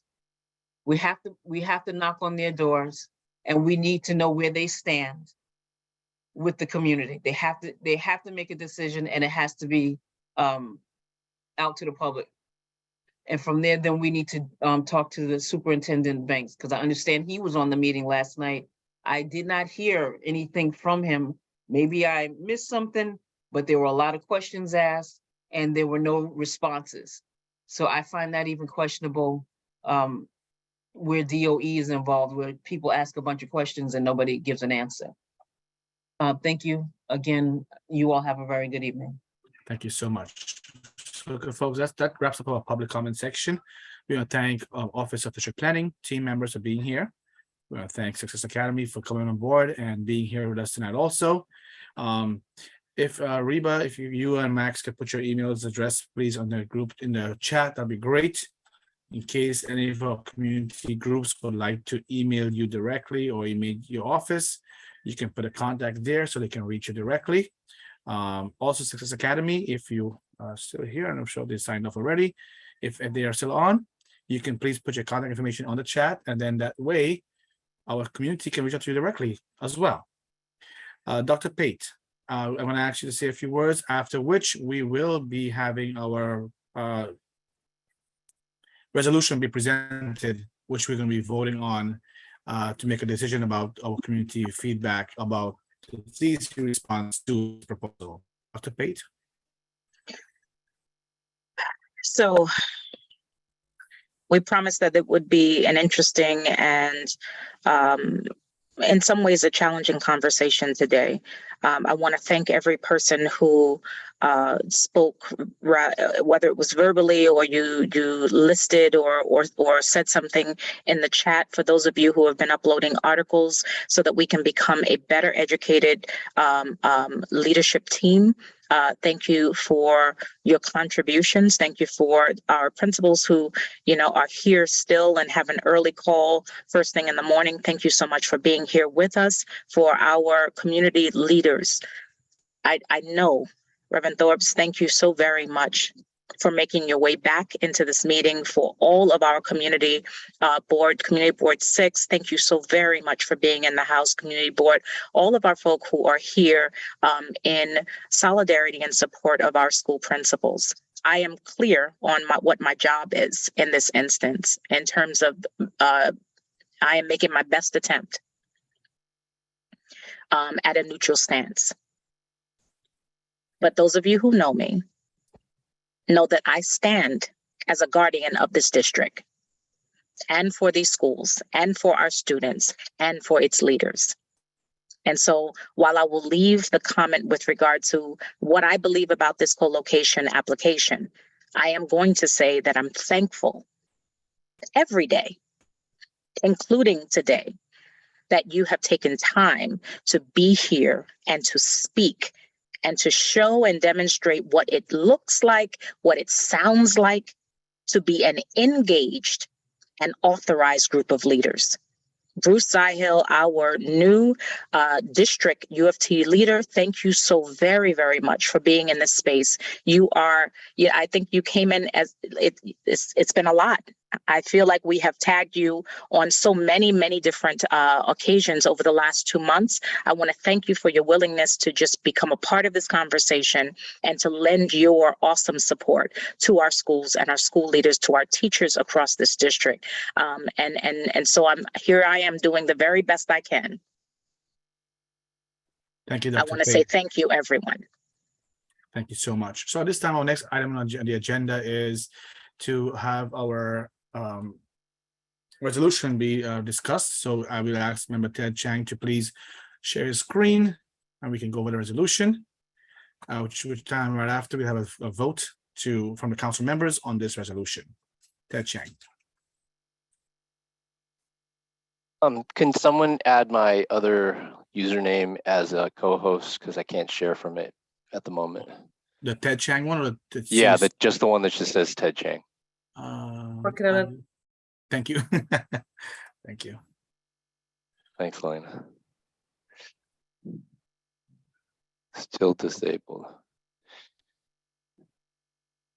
So, oh, here we go. Here we go. Thank you. So basically, so basically what happened was we, we had the SLT, the Q72 campus had a joint SLT meeting, and there were hundreds of people at that meeting. And we all heard very loudly and clearly, many of those perspectives were from within the building or from the Southeast Queens community.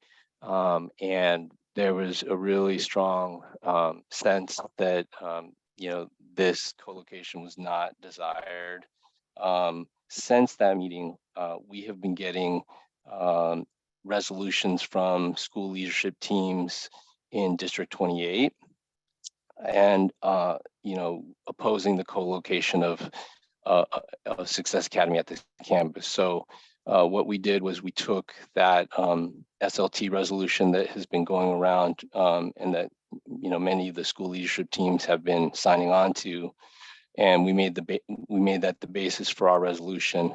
But one of the things I just want to highlight is where it said that there were 217 community members in attendance at the meeting, and not one person spoke in favor of the proposal.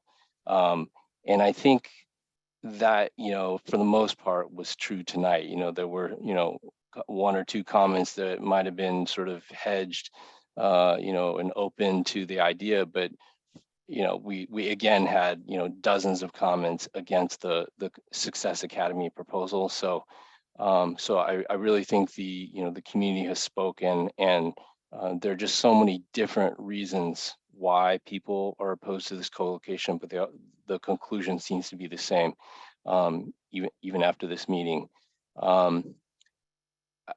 And while we are all hoping that the DOE does something to solve this, to prevent this co-location, I think there was a member of the citywide council from District 75, the co-president Celia Green, had mentioned that she used to be on CCHS, and she's been going to the PET meetings and watching these co-location meetings for years. And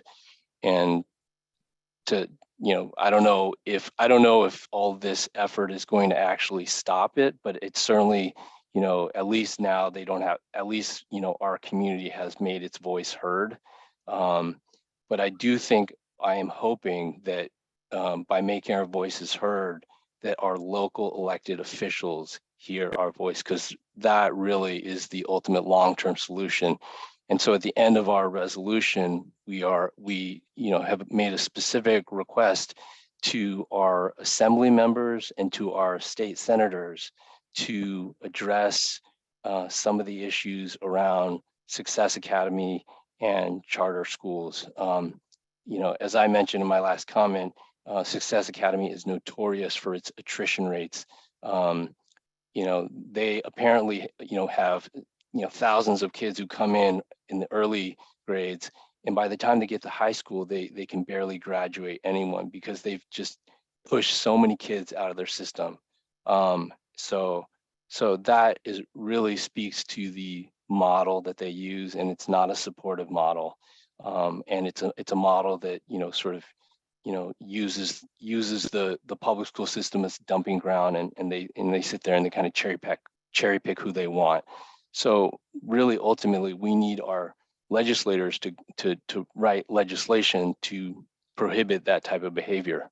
There are also a lot of concerns about how charter schools, treat their employees, and if we are having our children being educated in these schools, we need the workforce to be treated with respect and valued for the professionals that they are.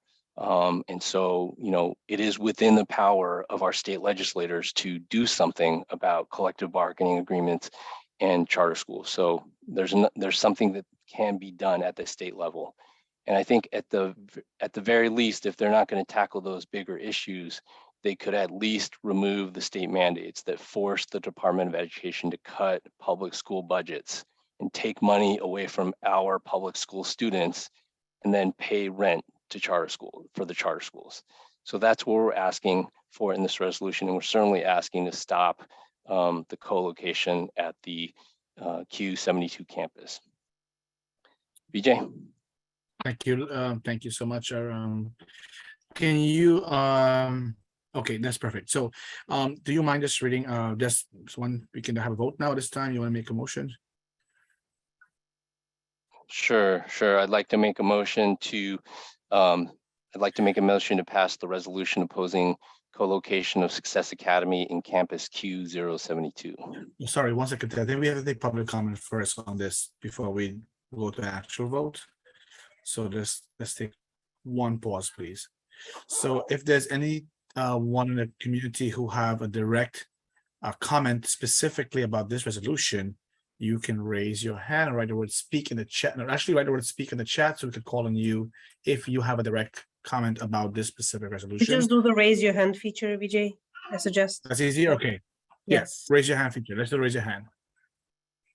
If anyone has a question about this resolution. Okay. Craig Spencer, and then. Yeah. So you'll have 1 minute to make a comment. Okay, Craig, go ahead, please. Then Principal Jacob Lau. Thank you, President Vijay. Yeah, I on CCD75 just want to reiterate my comments from earlier. If this resolution passes, if you guys could email us at D75. Yeah, thanks very much. Put your email address on the chat, please, so that way, or you can just email us at CEC28.org. Go to our website, you'll see our email there. Dorinda, can you please put our your email address there so Craig can find it also, and then we can start a conversation, and then that way we'll have it sent to you. Fair enough. Okay, Principal Jacob Lau. Hi, I just wanted to ask if it would be possible to add an amendment to the resolution requesting that the PEP vote on this matter take place in person.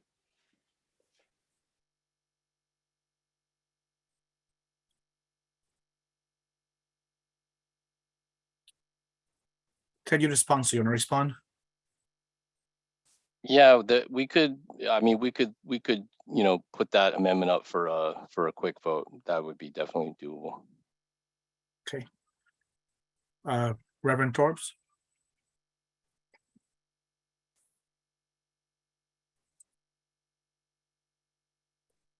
Will you be able, are you able to send that that resolution to my office so that we may sign off on it as well? Right, so this is for the council members to sign off on. So what Okay. we can definitely do is share this to you, and then we can format your own, or you can say, write a letter in support of it, right, in accordance with our CC, Okay. however we vote. But definitely, our website and our email is on the chat right there. Yeah, I And then put my definitely- email in there. Perfect. So then definitely we could definitely send it to you and your team also as well. Fair enough? Yes, just as a suggestion with voting in person, could you all think about adding that vote should take place in Queens, not in some outer borough like Staten Island, a hard to reach location for the folks of Queens? Okay, that's 2 points for consideration, which is the postpone the PEP vote, and if whenever it does happen, whenever it's happening in Queens. Okay, Lou Zhao.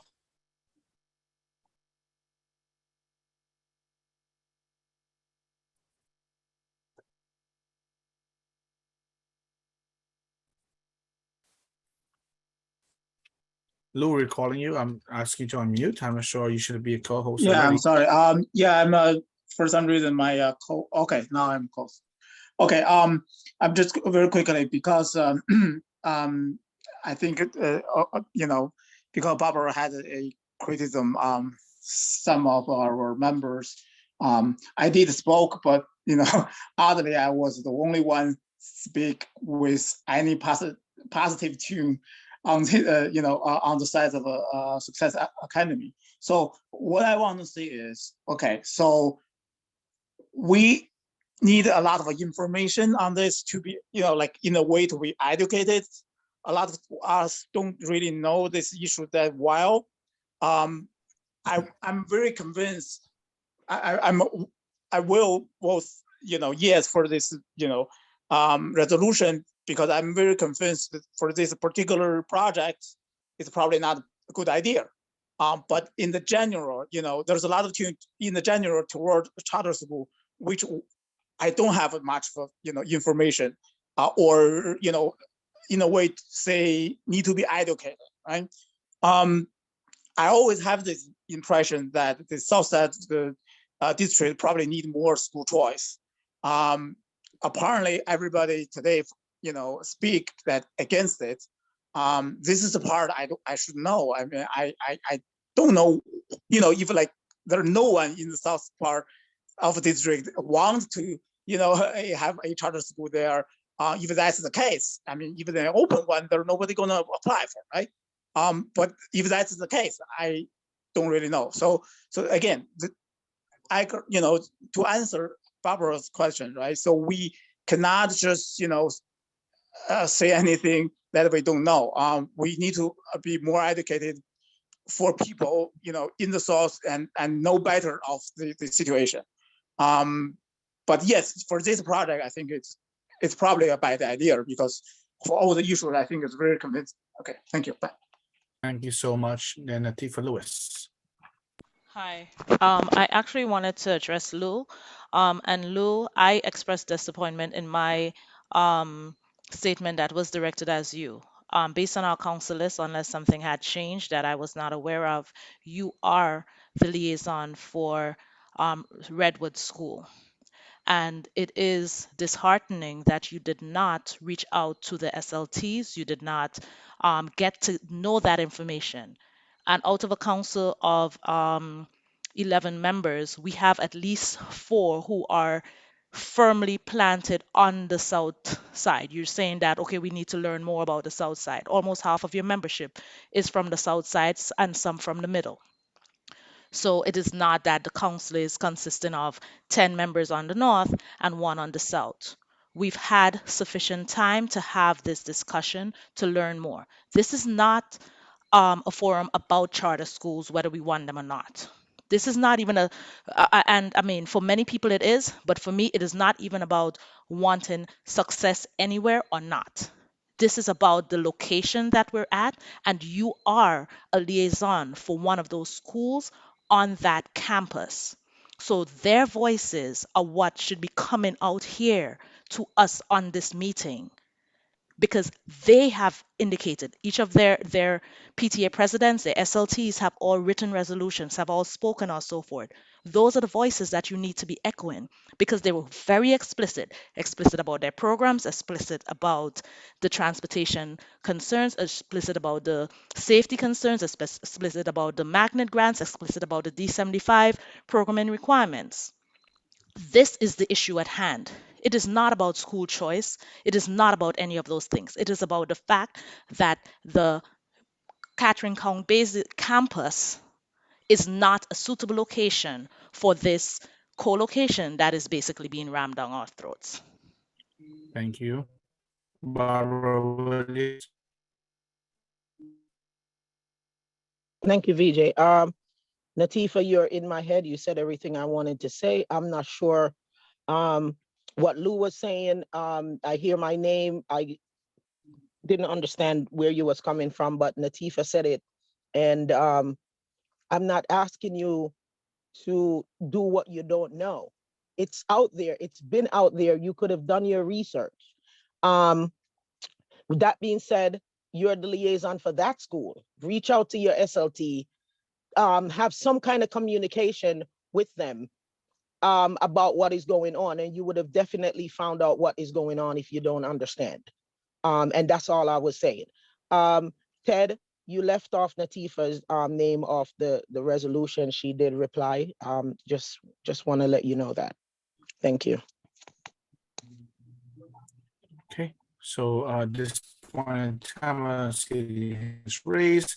Ted, I saw his head bent, his eyes moving, so his fingers are working, typing away. So I think members of the community here on the chat said that the vote that is scheduled for the 1st is scheduled to be in Queens at Long Island City High School. So Long Island High School. So that is taken already. And then the other one was what Principal Lau said, to have the vote postponed. So Ted, did you make those changes? Council, or do we have to like get the council members to say we agree to those changes first? And let's make the changes for Natifa to be added, and then Principal Lau's comment. Ted? Yeah, we have to vote on the amendment. And Natifa, if you want to just confirm what, what you decide is fine. I didn't want to put you on the spot. Confirm what?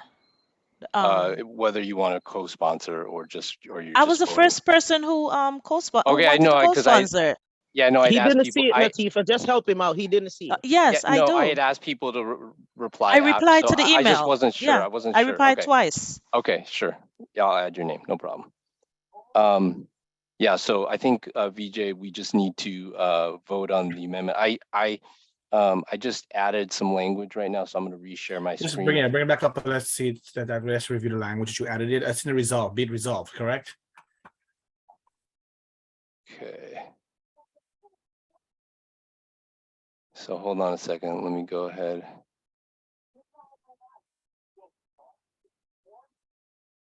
Okay, so there's Natifa. And then, okay, so in terms of the, the requested language.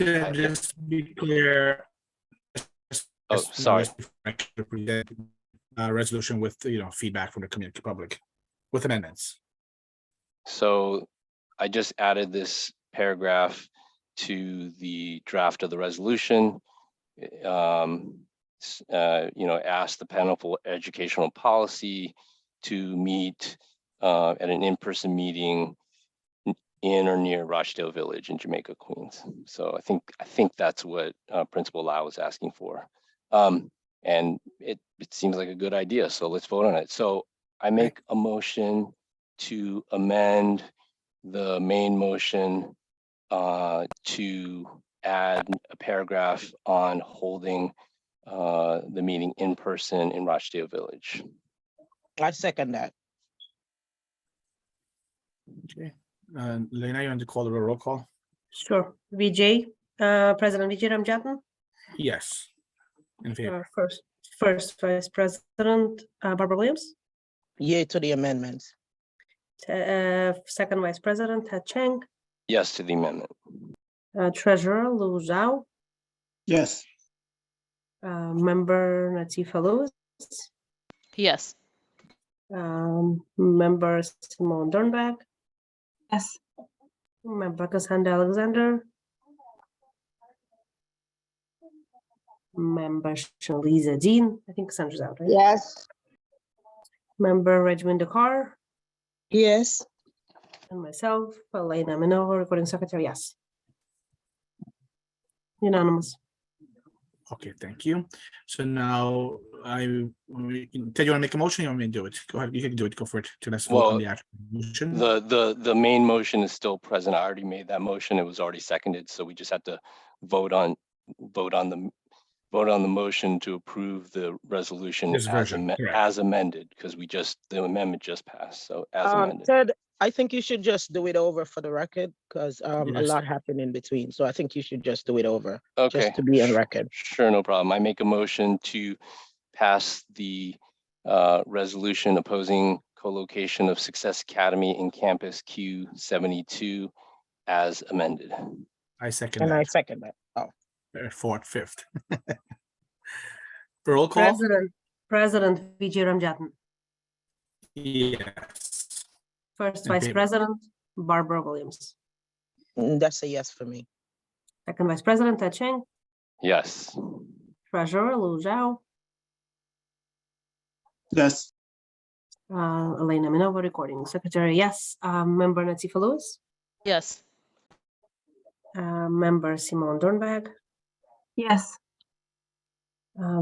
Member Cassandra Alexander.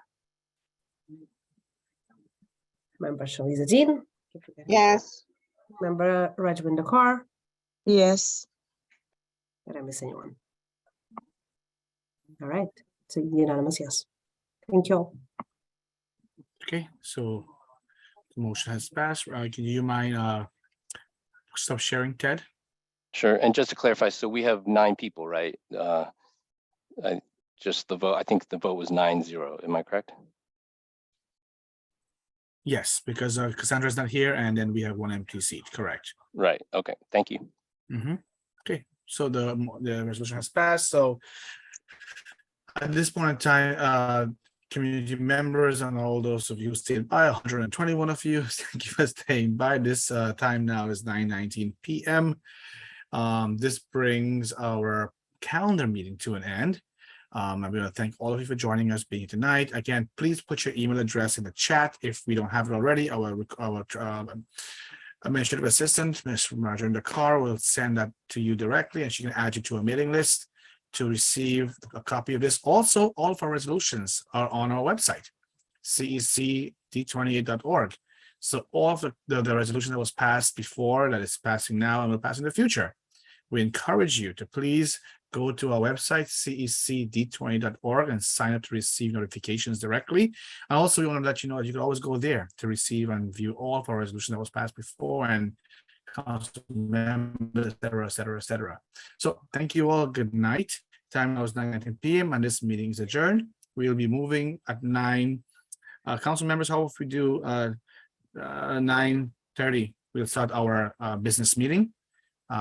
We conclude this meeting at this point in time. The calendar meeting, which we will do the business meeting right after. And the public is more than welcome to, I see Ms. Kong said she wanted to make an announcement. Ms. Kong, go ahead. Is she allowed to? Oh, thank you. Ms. Kong, can she? Yes. Yes, go can ahead. you hear me? Yeah, loud and clear. Perfect. Well, I just want to say that I want to make an announcement to parents and all that is in the meeting today that I will be retiring at the end of December. So I am really, really happy, you know, in my 25 years of service to students, scholars, schools, principals, teachers, paraprofessionals, custodial, everybody, secretaries and everybody. I have never regretted the time and moment that I've been really working, you know, with all of you. So I just want to, you know, express my gratitude to all of you, and to say that I've been very blessed, you know, in District 28, blessed to have you parents, you know, working alongside with us, blessed to have my team members together leading and supporting schools and children and families and parents. Blessed to really have Dr. Pate as the amazing leader who is, leading with such zest, and such fire that, she wants to see equity across the district. And I believe, that she will do across the city, where she has the opportunities. So I want to thank you, parents, for always advocating for your children, the best for your children, because, they are our children and they are our hope. I always say that everywhere when I go into schools, I tell the children that they are all our hope. Tomorrow they'll be leaders and leaders to lead and make that greater change for everybody. And I want to thank the CEC board, for your really great spirit of United Front. I really see that in, the CEC board, and you have grown stronger and stronger. And the voice that you have, is truly, that truly matters, and I can see that evident in tonight meeting, that all your voice, the parents' voice and principals, APs and teachers and everyone, I really want to say that numbers is strength, right? We see that in our a lot around that it says number is strength. And I really believe that is the champion, for our kids, that all of you are champions for our children here. So last but not least, I also want to thank all the principals, APs, assistant principals, guidance counselors, everybody, at the school level. And I will say more of that, in another event, but definitely schools. I'm thankful to really be here for all this time, 8 years, as a deputy superintendent. But I felt like you have been an amazing partners, amazing partners. So thank you all. I don't want to go on and on, which I can, but this is really my thanks to all of you. I'm very, very, very blessed, full of gratitude for your support in all manners and all things. Thank you.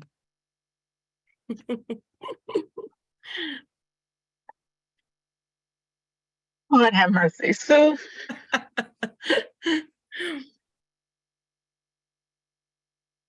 So you're just so precious. I will miss all of you. I will miss all of you. Ms. Kong, we are grateful to you for all that you have done in the district, and you're amazing. You're a firefighter, a firefighter. You're amazing. You're a fighter, and you are serving along you. I remember when I first became president, you were the acting superintendent, and we went around this district in tough times, and you were there again. And we are grateful from the CEC side and the parent side. We are grateful. Thank you so much, Dr. Pate. If you're able to speak. I thought you was trying to buy me time, BJ. I did. That's exactly what. But I mean that too. Yeah. So you all know it's going to be a very, difficult month coming.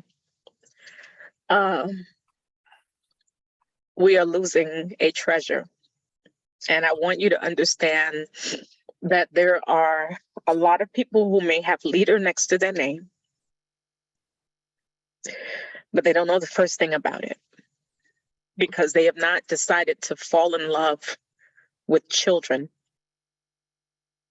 Sue Kong decided a long time ago that she would fall in love with children and she would do everything within her power to ensure that they are provided the best opportunity for learning and success. And because she did that, she is a force. She is a storm. She is the biggest hammer. She is Thor. And I don't know how we're going to push forward. I know we have to figure it out.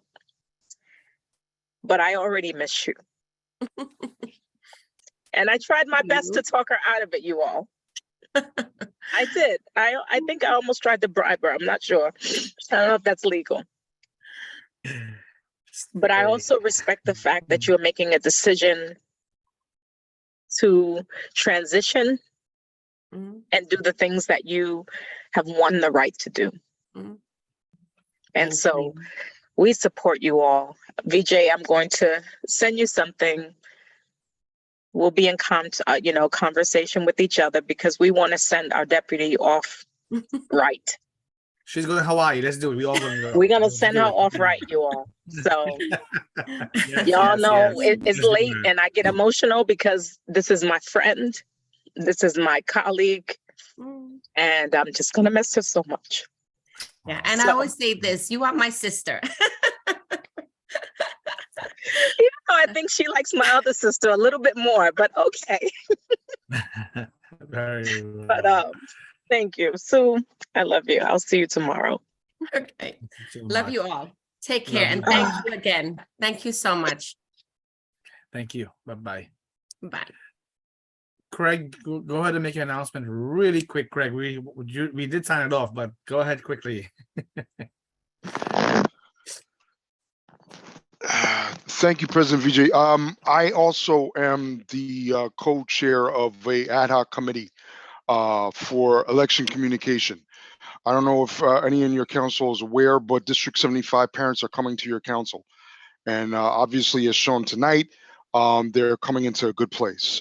So what I just want to let you guys know, I'm convening this committee to meet with leaders such as yourself to bring your leadership and your experience to our District 75 parents, so that when they're added to your council, they know what they're getting into and you know where we're coming from.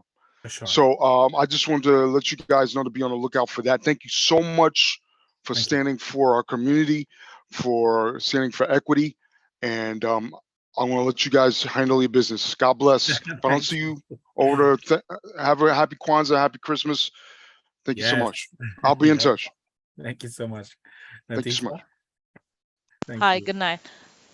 So I just want to join with everyone congratulating Superintendent Kong on your retirement. I'm gonna miss you. I credit you for everything I learned about the C30 process and all of those things, and I felt like an expert after your gentle guidance for my first one. I also just want to say, I've been passionate about this issue, and I did a little while ago call out Luzao as not being as engaged as a liaison. I want to publicly admit my mistake that it was actually Cassandra Alexander who is the liaison for that school. Lou is the liaison to a school that is very close by. So I called him out publicly. I do want to apologize publicly. Thank you. Shirley Obey, got him. Don't worry, VJ. I appreciate the allowing to speak. First, I have to say, Sukan, I know her for many years, right? Being on the district leadership team for many years since my child was in middle school, and I'm still on the team. And I have been the privilege of being a co-chair for this district of 28. And we appreciate your service, and you will truly be missed. But I need to go back to the 72. So I, as one of the co-chairs for District 28 DLT, UFT is asking all SLTs in the borough of Queens to write resolutions. And they're going to ask all district DLTs in the borough to also write resolution regarding Success Academy. So I'm going to speak here as VJ is on the team, right? Yeah. We're going to support that and come up with our own resolution, and we're probably going to use yours as a basis. And thank you so much for doing this. So much. It's now 9:30. It's time for our business meeting. So I'm going to eat and do that meeting. Okay, is that fair? Is that okay? Because now we didn't get a break. But Ms. Kong, you are loved in this district. We admire you. You are a model that in your shoes. People say those hard to fit. It will never be fitted because you are just who you are. Right, somebody will come and do what they're gonna do, but you are just who you are, and it's not gonna be the same. But I'm sure you will train with the next person well, and you will leave the shoe there. Thank you so much. All right, folks, it's time now. So